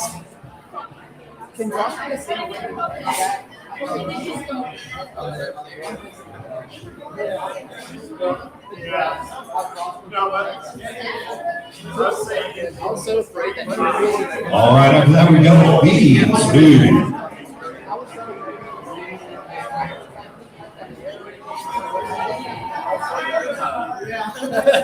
Who's that movie? Soccer Samson, if you will, with more and less. Which one do you want some more? All right, come on.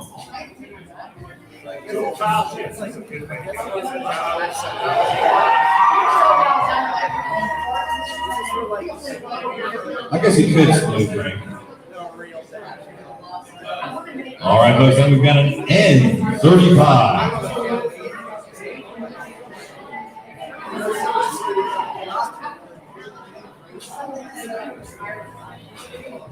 I've never seen there. After that, we've got a G55.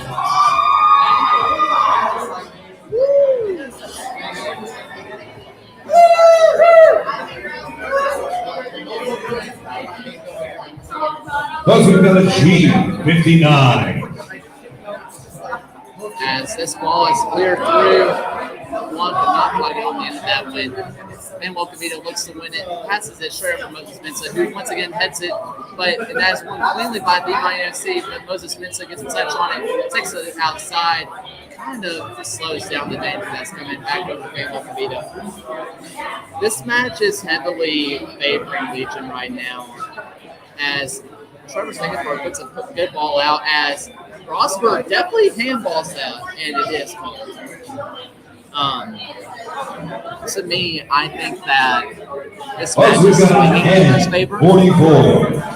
Whether they take advantage of these opportunities, I don't know. But I'm enjoying what I'm seeing now. As Miami has a free kick just barely in their own, or barely in Legion's half, as that ball goes up to the wide areas, cleared out by Matthew Corcoran. Or Oscar Nala, excuse me. Folks, it's everybody's favorite number. 69.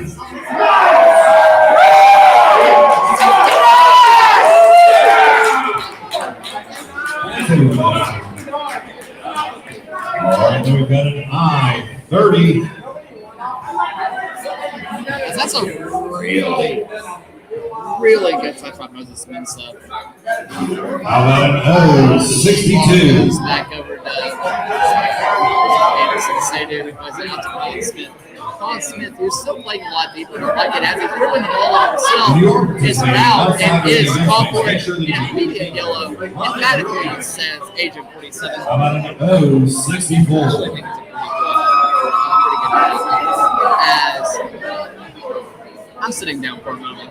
I'm tired of standing. I need a standing desk. Yeah, I mean, that's a foul.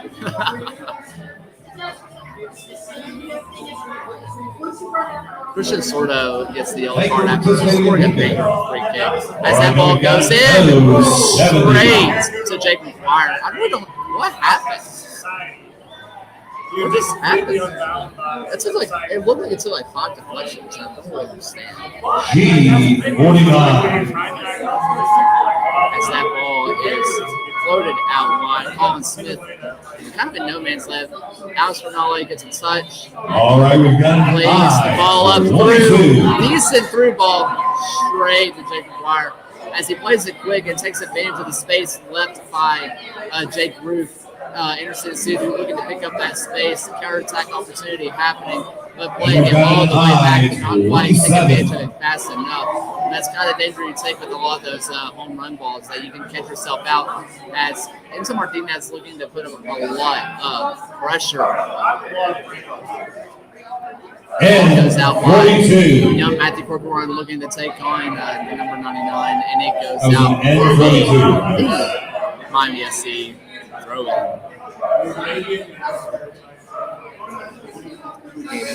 Nope. No, I didn't. No, I didn't. Folks, we've got a P8.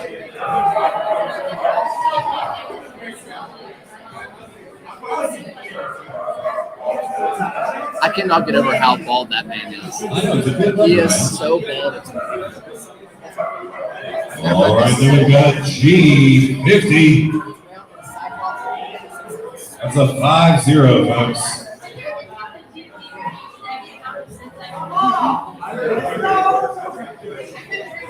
That ball is played out wide. Nope. How about an I-25? I heard it was basically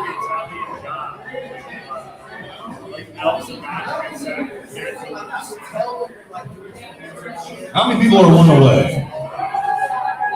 All right, folks, that's your competition. How about a G54? Wide, so Jake Root floated into the back post. No one there, just over one's head. I can't really figure out where Jake Root is playing. I think he's playing left. After that, we've got an N40. Which, yeah, Jake Root is playing the left wing. N40.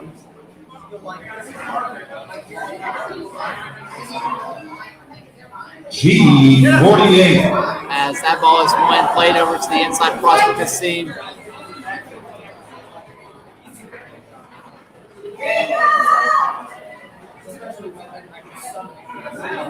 Folks, we've got ourselves a P4. Before you leave. Make sure you take your margin.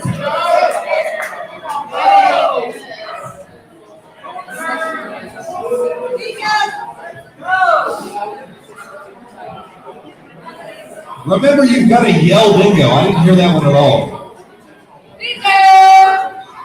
Okay, that's fair.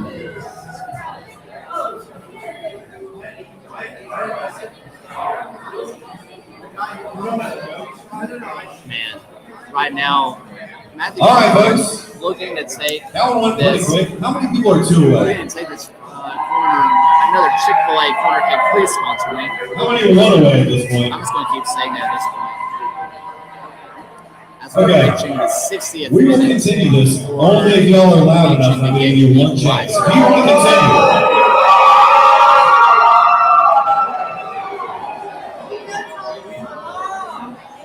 All right, the crowd is spoken. We're continuing round two. Can't make bingo. Close G, 16. Into the box as Agent 47, Mr. Clean, is still talking Every to week, folks. someone. Not for y'all, huh? Corcoran waiting and waiting and waiting for his chance to take a free kick in this one. Albus coming on for Moses Mensah. Clearly going for a goal here. Can I get two? If I were to guess, Albus is going to go up to left wing and Jake Fruit is going to drop back. As Tyler Pasher, never mind. Pasher is on for Jake Root. Pasher is going to be on the right side. Prosper Kasim on the left side. Gabriel Albus sitting in deep. Really exciting stuff. They are clearly going for points here, as they should. Going against Oakland, who still has the, like I said, the best keeper in the league right now. Should be interesting to see what comes out of this team in this one. As Corcoran looks to put in a cross, already 3 goals on the season off set pieces. As that's the near post, and that ball is second touch. As they are calling it a goal kick, as Anderson Seydoux could not quite get a good enough touch to put it on Sargent. That's a good corner. Just back to Anderson. You want him to take it first time, but does not quite work. Wow. Legion, unlike last year, looked really dangerous from these corner kick situations. Before, it was just not happening. I mean, Alex has been very upfront saying that Tommy Stone just straight up said, we're going to ask more of you.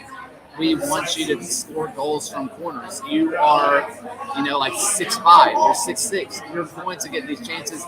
As Legion try to take it quick, but there is going to be a sub as the number 7 comes off for number 19, Lawrence. And I cannot get over how good these Miami FC kids looks. As Dennis is coming on as well for the number 99, the goal scorer. And what a beautiful goal it was for the Miami FC. Probably looking to play a little bit more defensive, set back, and absorb pressure, which Legion has shown that they can break down defenses. Not yet, anyway. It's going to be interesting to see if this works out for Miami, if they can figure this out.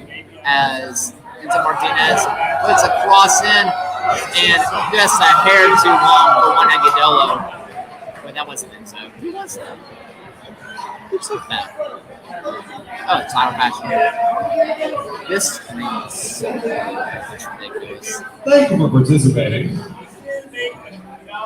And enjoy your free cocktail. Folks, give us just a moment to reset for round 3. We'll be right back. As that ball is won by Prosper Kasim again, who is on the left wing now. With Tyler Patcher out on the right wing. As that ball is taken forward by Anderson Seydoux. Anderson Seydoux has a chance, but is won again by Prosper Kasim, who plays it again out wide on the left to Gabriel Alves. Gabriel Alves looking for a cross, looks at Enzo Martinez, likely going to take it back to him, and does not quite work. He tries to dribble around as he makes it out. Gabriel Alves goes back up to Enzo Martinez. Enzo Martinez tries to go through to Gabriel. The ball gets to him anyway, and they look to reset this possession.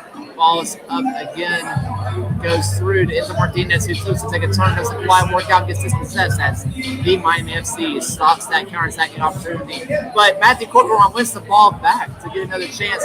We look for the cross into the near post to absolutely to no one.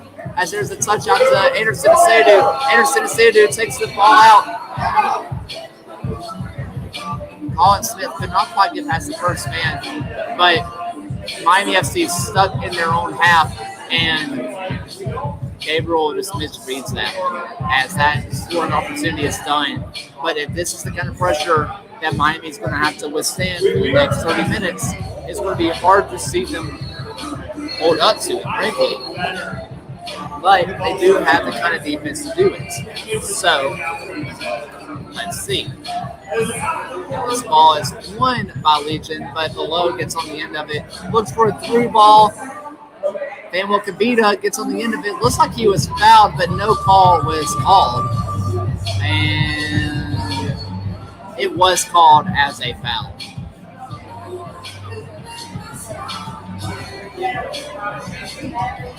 Below is a person who likes to try these through balls. He is very much a person who tries these through balls quite frequently. So, and that was a pretty good one. It put a lot of pressure on the Legion defense as Basher is out onto the right-hand side. Looks to cut inside, messes up his dribble, looks to reset. Wants to play Colin Smith, doesn't quite work. Makes a man fall. It's like Bolu Akinyode goes down. Goes for a pass. Matthew Corcoran not quite there. Alex Bernale restarts possession as he cuts inside. Enzo Martinez looks to take a touch, doesn't quite work. Gets back out to Jake McGuire. And that ball is going to be won by Colin Smith. And it is Fable Kavita looking to start the attack again. This is the kind of stuff that you usually see in the last 10 minutes of a match. But we're seeing it with 25 minutes to go, plus the stoppage time. Really fun stuff to watch as Prosper Kassim goes down in a heap. Play on, says the referee. A through ball over to the right side. Tyler Pasher not quite there. Florian Below looks to win it, and that ball is cleared up the pitch. Once again, Matthew Corcoran gets on the end of it. Back out to Colin Smith, over to Corcoran. Over to Colin Smith one more time.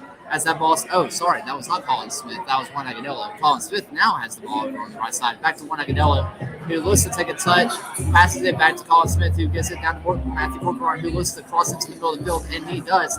Over to Anderson Sadu, who over to Prosper Kassim, who now puts it over to Gabriel Alves. Gabriel Alves on the left-hand side, looks to cross the ball in, and that ball is chipped up straight to Jake McGuire. Legion are knocking on the door, asking a lot of questions, and they're saying that ball went out. It is a corner kick. That is allegedly a corner kick, a Chick-fil-A corner kick. Please sponsor me. As Matthew Corcoran is standing over it, goes to put in that first ball over to Juan Agudelo. They're looking for that near post. Doesn't quite work. Blast off of Juan Agudelo is a goal kick for the Miami FC.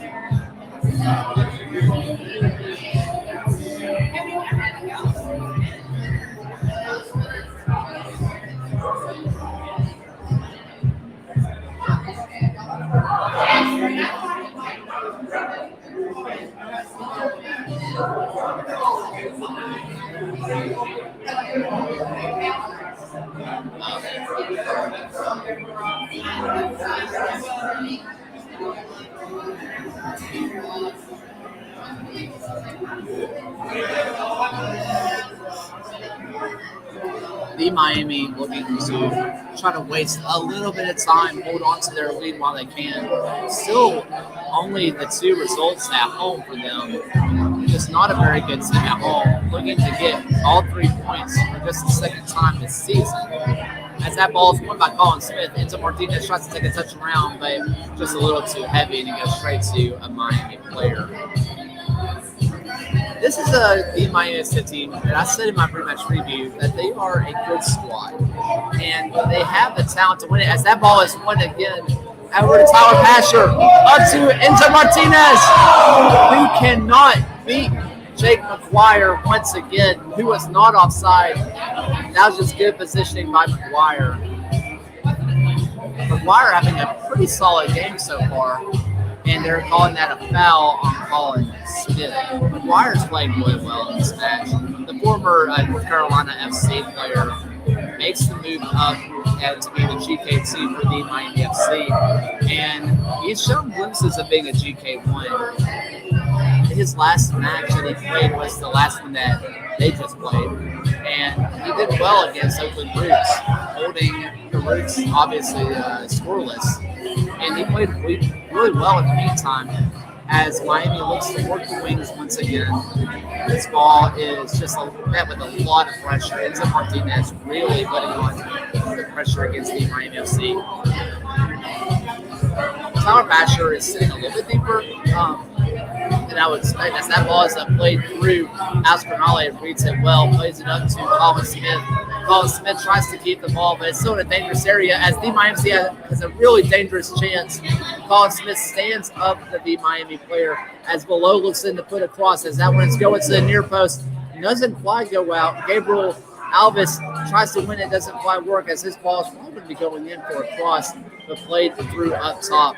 Again, Bolu Akinyode with the ball at the top of the box. Now again out to the left-hand side. Miami having a little bit of sustained pressure as there's a really good through ball. Below puts in a cross. Cleared away. Colin Smith with the ball. Tries to get on the same page as Tyler Basher, and it just does not work out.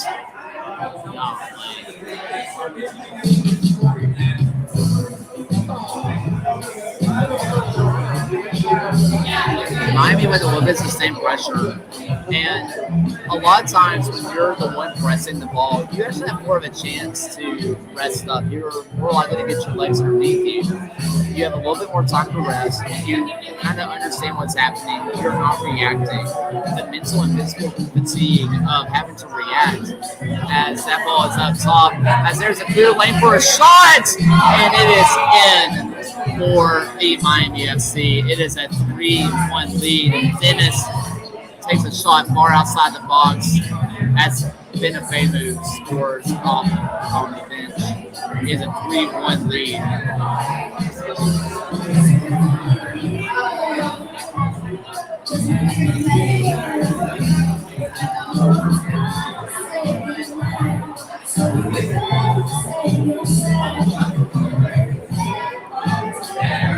I want to see a Trevor speaking.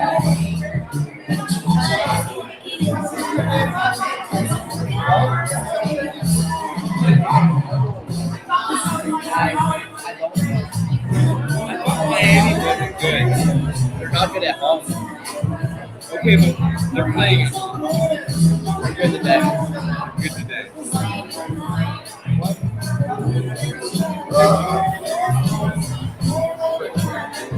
As Mikey Lopez comes on for Matthew Portland. Good to see Mikey back on the pitch. Mikey Lopez gets the ball. Legion now looking for 2 goals in about 17 minutes. Not unheard of for the Three Sparks. All they need is one, and you sort of have a little bit of a lead. But with an own goal, it's hard to see. It just feels like it's not hard tonight. But we see more fight as that ball is won, as that ball is looking to be played through, but no one there. But a foul won by Enzo Martinez on top of the box. Paco Craig. Is he going to go to the book? It looked like the ref reached for his card, but at the last he does not.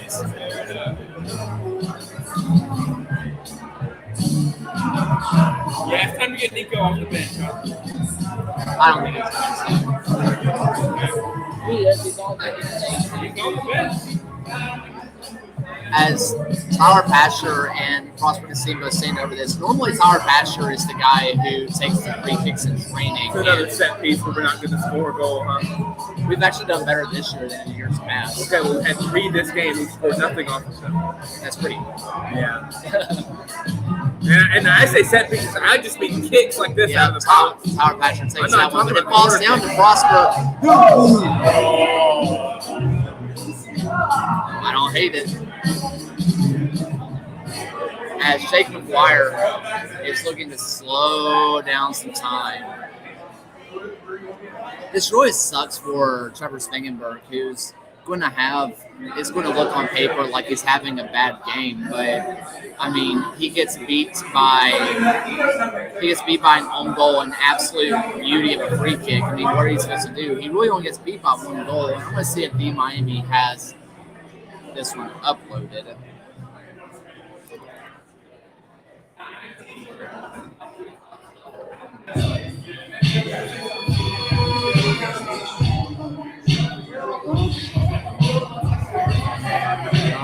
Let's see. Nope. Not quite.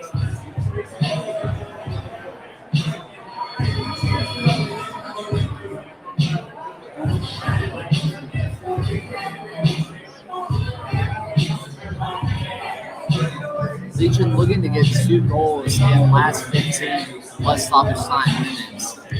And V Miami are just going to sit back and just kind of absorb pressure. As long as they can see one, they still have another goal to play with. You think that Nico Brett will come on, but I don't think he will.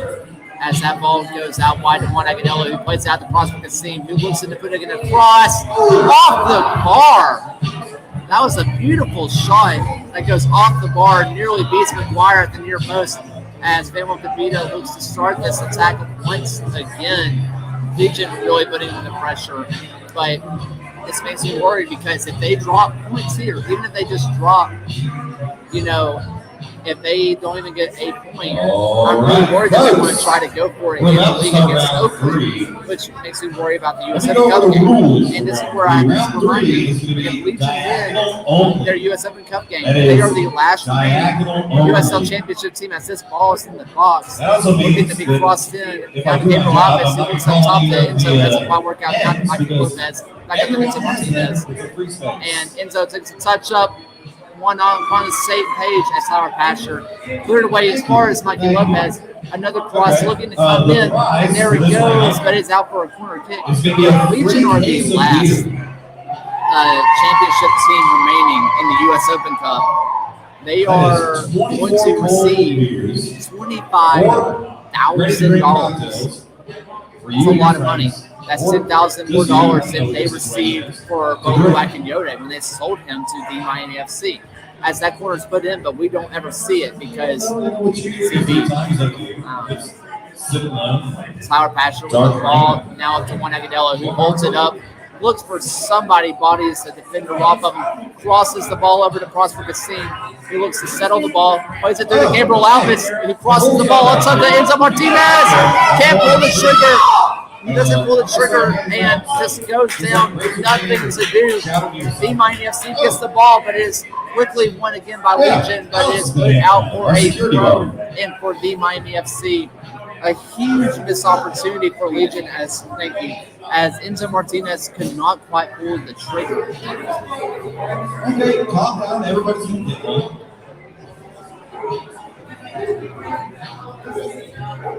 Oh, man. What a match so far, huh? As Enzo Martinez gets that ball, it's up to Juan Agudelo. Juan Agudelo cannot quite catch up to that one. He was already off. Was he? What? No, I mean, it doesn't matter. I'm not a bar.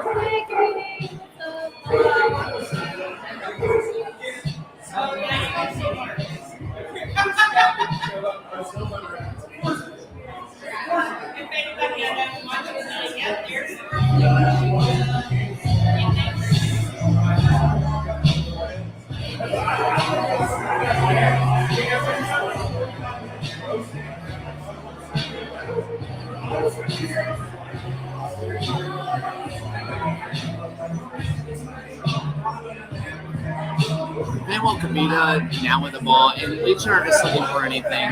Miami is going to just pack the box and just let it happen. I said that this might be one of the toughest matchups for Legion all year long. Unfortunately for Legion, Oakland Roots were also a tough matchup for them. And that worries me a lot because these are 2 matches in a row. As Nico Brett is on the side of the pitch, who's going to come in. As that ball goes up to Enzo Martinez, they want a goal here to get a goal before Nico Brett comes in. Play through to Gabriel Alves and has out for a corner kick, but before this kick is taken, we are going to see Nico Brett enter the pitch. And who is coming off for Nico Brett? Nico Brett's coming on, but I don't know who for. Probably one, as this ball's taken very quickly. Enzo, as that ball's up, Jake McGuire gets it and falls down. Is going to waste as much time as possible, as Legion have 10 plus extra time minutes left to get not only one goal back, but also the equalizer. Not out of the cards for this team, but not impossible. You do expect that one is going to be the one to come out of this match. But I almost disagree with that decision, because when you're going for a game like this, you want as much height into the box as possible. You want that size. You want that size advantage in the box. As it's Manuel Kavita's coming off for Nico Brett.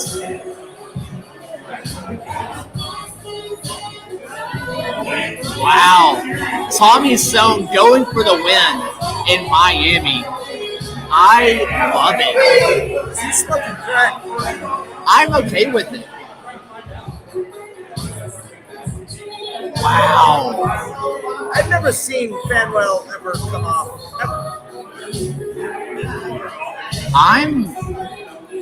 The last time I think Manuel Kavita was subbed off was against Miami last year when he was concussed. Like I said, it takes. Yeah. Legion are going for this victory, as there's a yellow card shown to Anderson Asedu. I mean, obviously. Discount slot time.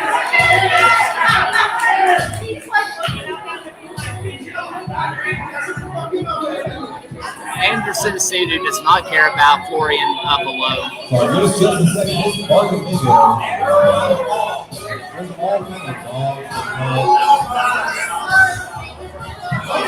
It's a yellow.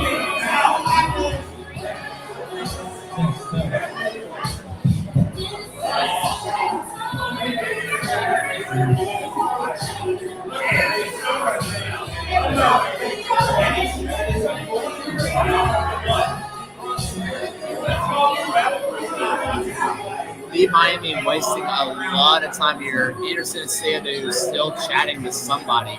I think he's just yelling at anybody who will listen to him, to be honest.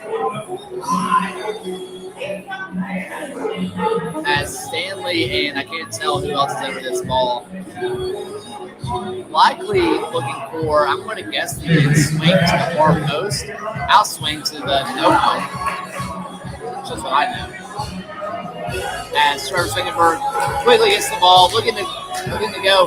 The back line's just not moving as this ball is played up to Prosper Kassim. Really good throw there by Trevor Swingenberg.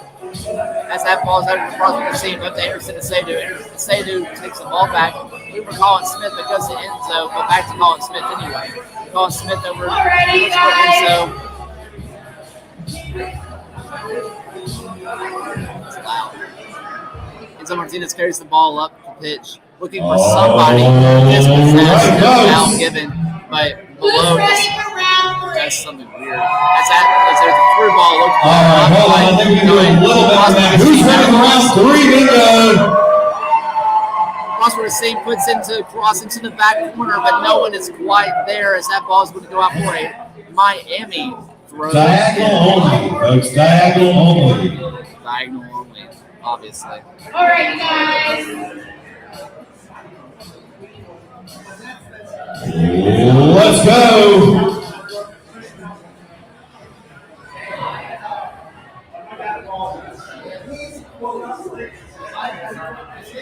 Wait, we did that as diagonal only. We already said that, so she is right. What is the prize? Does anyone know what the prize for round 3 is?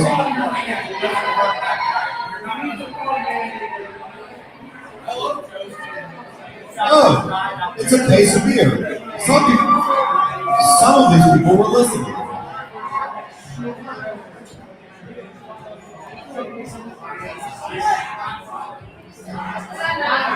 All right, folks, your first number of round 3 is going to be I-26. Lots of time wasting here for Miami.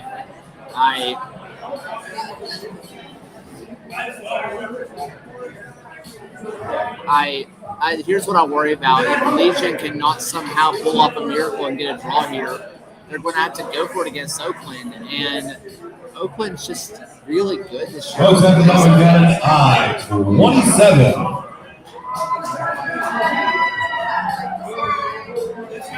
I-27. Remember, I still have more free beer to give out.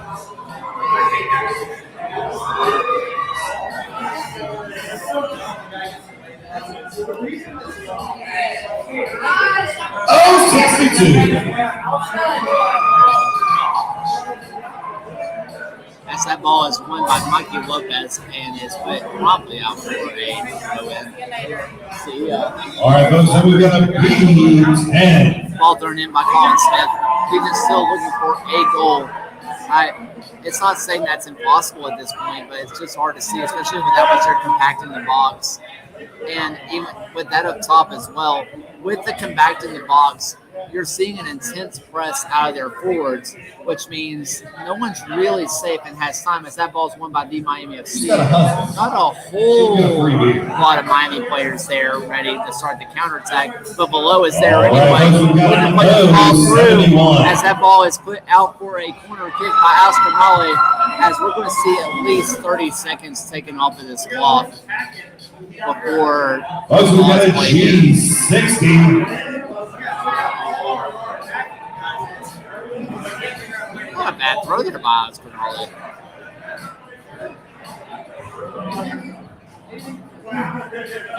All right, folks, so we've got an I-16.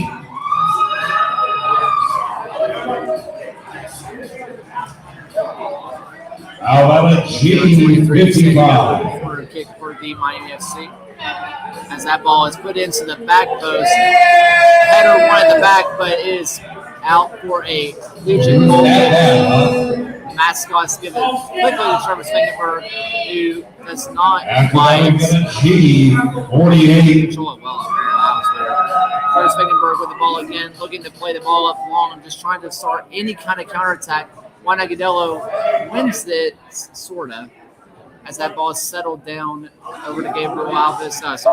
Mikey Lopez, who's taking over for that center back squad. What I've got is an Now over to Martinez, 0-66. who plays it back to Mikey Lopez. Mikey Lopez plays it diagonally. That's Tyler Basher. That's over to Prosper Sam. Now to Colin Smith, who is on a completely different page from Tyler Basher. I-24.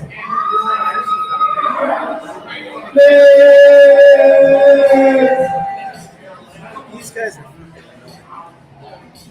I've never played bingo here ever. No.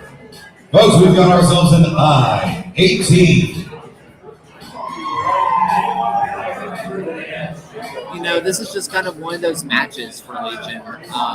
Is happening from time to time. After that, we've got an You can tell O-73. there's some tireless going on as that ball is played up through, not quite to Juan Agudelo, who's putting on some pressure, and that ball goes out for a throw-in for the Three Sparks. And And we've got an as possible as O-63. that ball is played in Tyler Patcher, Enzo Martinez putting back to Patcher, who goes up the touch line, who tries to dribble around, doesn't quite work, as that ball is pretty clearly a corner kick, you would think. B5. I think they're calling that a goal kick. What? Really? As McGuire doesn't waste a lot of time, I'm actually impressed. Won by Mikey Lopez. Once again, won by Mikey Lopez. Now won by Alex Cornell. Folks, we've got ourselves a Miami on the G51. counterattack. It is now a 3 versus 2. Oh, Taken care of. Guys,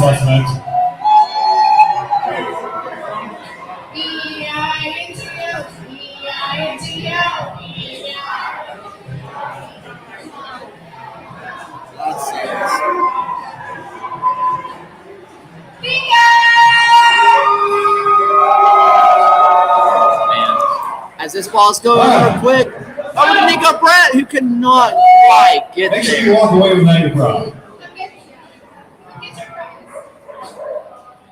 Below Lowe once again has the ball. Time trickling away for the Three Sparks. And that ball is probably off by Lawrence, looking to be a goal kick. Played very quickly by the mascot. The Miami FC not treating or teaching their mascots correctly, not allowing them time waste. As Legion are entering the 90th minute and need a goal now, that will likely only have, I would say, 3 minutes, maybe. As Nico Brent wins the ball, but immediately dispossessed again. Another counterattack opportunity as Mikey Lopez wins the ball. Now up to Tyler Patrick, but not quite enough weight on it. One free cocktail. Agudelo trying to win the ball back. Does so effectively, but straight to a Miami player. Miami trying to stop the bleeding, trying to get some pressure off of their back line. And Miami is doing so effectively, as we're about to see in about 15 seconds how much time we're going to get in extra time. I would say about 3 minutes, which I don't think is enough time to get an equalizer, as that ball is out for a Miami throw-in. And we're going to see how much time. 4 minutes for Three Sparks to get one goal plus another. 72. I don't think it's going to work out that way, as that ball stays in somehow. Played well, but wasting a lot of time, as that probably is a foul. All right, then we've got ourselves a Won by Miami. Colin Smith wins the foul. You gotta yell and shake yourself. Come on.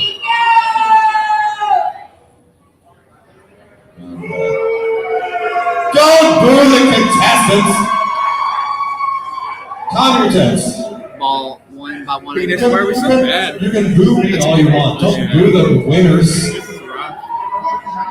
Can you repeat the question? I go home and think about all the booze. I said penis, and then I said, why are we so bad? Okay. Makes me more warm outside. Yeah. Thank you. How's your live stream going? Other than my depression, it's going all right. Right, yeah. No, that's a big factor. I was a lot happier when I started. 2 goals in 3 minutes? I'm not saying we can't.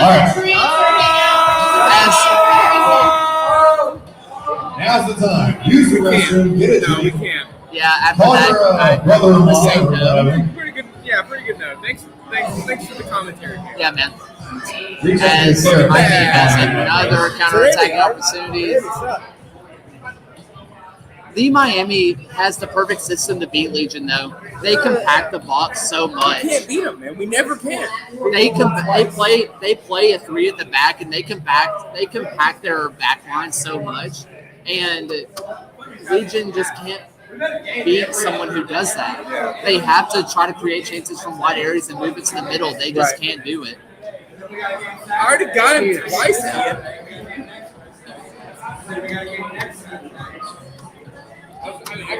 You realize you take a risk by putting that mic on. I know what I meant for us. When Agudelo gets that ball, tries to go over the outside, Enzo Martinez gets on the end of it up to Nico Brett. Nico Brett holds it up, but quickly dispossessed. Mikey Lopez trying to get the ball, even though he is technically playing center back. If we win this next game, likely we'll be the only USL team third. We'll get 25 grand.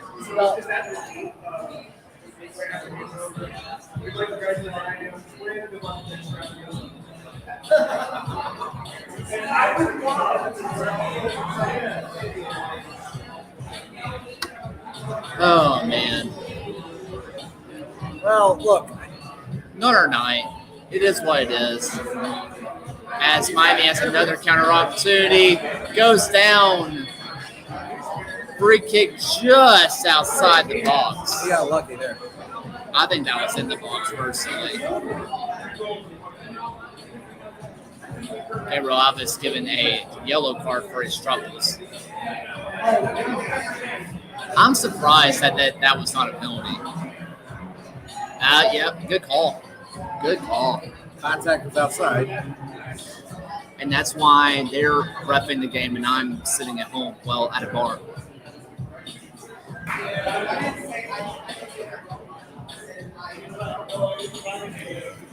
I mean, Miami obviously just trying to waste as much time as possible.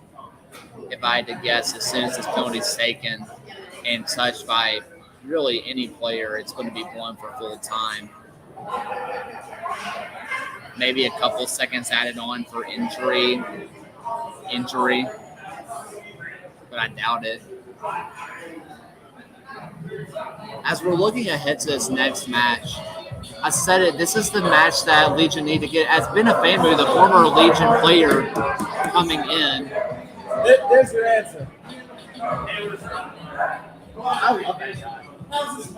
His mom is, she's doing good. Tiffany is a wonderful.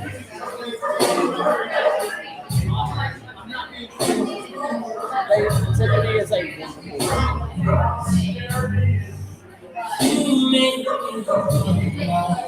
But as Legion look ahead to their next match, Oakland has Paul Blanchett, who is the best keeper in the league right now. Do I think Legion can win it? Yes, but it'll have to be with the B squad if they want to try to get all 3 points. As a little tactical foul, Gabriel Alvinstown gets it. He's probably going to have enough time for one chance. I think this is going to be game over as this ball is passed back.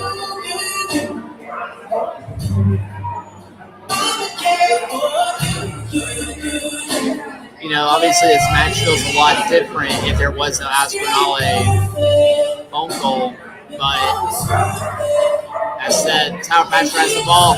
Ball still at his feet. Over to Juan Agudelo, quickly dispossessed, and that is full time. Oh well. I mean, it is what it is. Miami still is a bogey team for the 3 Sparks. This team just can't really do it against Miami. It is what it is. Miami's a good squad. They play Legion well. I won't share it quite yet, but again, like I said, Paul Blanchett is a really good goalkeeper for Oakland. If Legion are going to beat Oakland, they need to put out an A squad, and they just can't afford to do that if they want to get their $25,000. I think we're about to see a business decision this next game, and it is what it is. I think what sucks about this result is that you put out the A squad anyway and don't get the result. The entire legs start to add up, and it is what it is. But I really appreciate you all. Thank you all for watching. It was a match. Every match I watched, it was one of them. But thank you all so much for watching. Until next time, guys. Keep hammering on.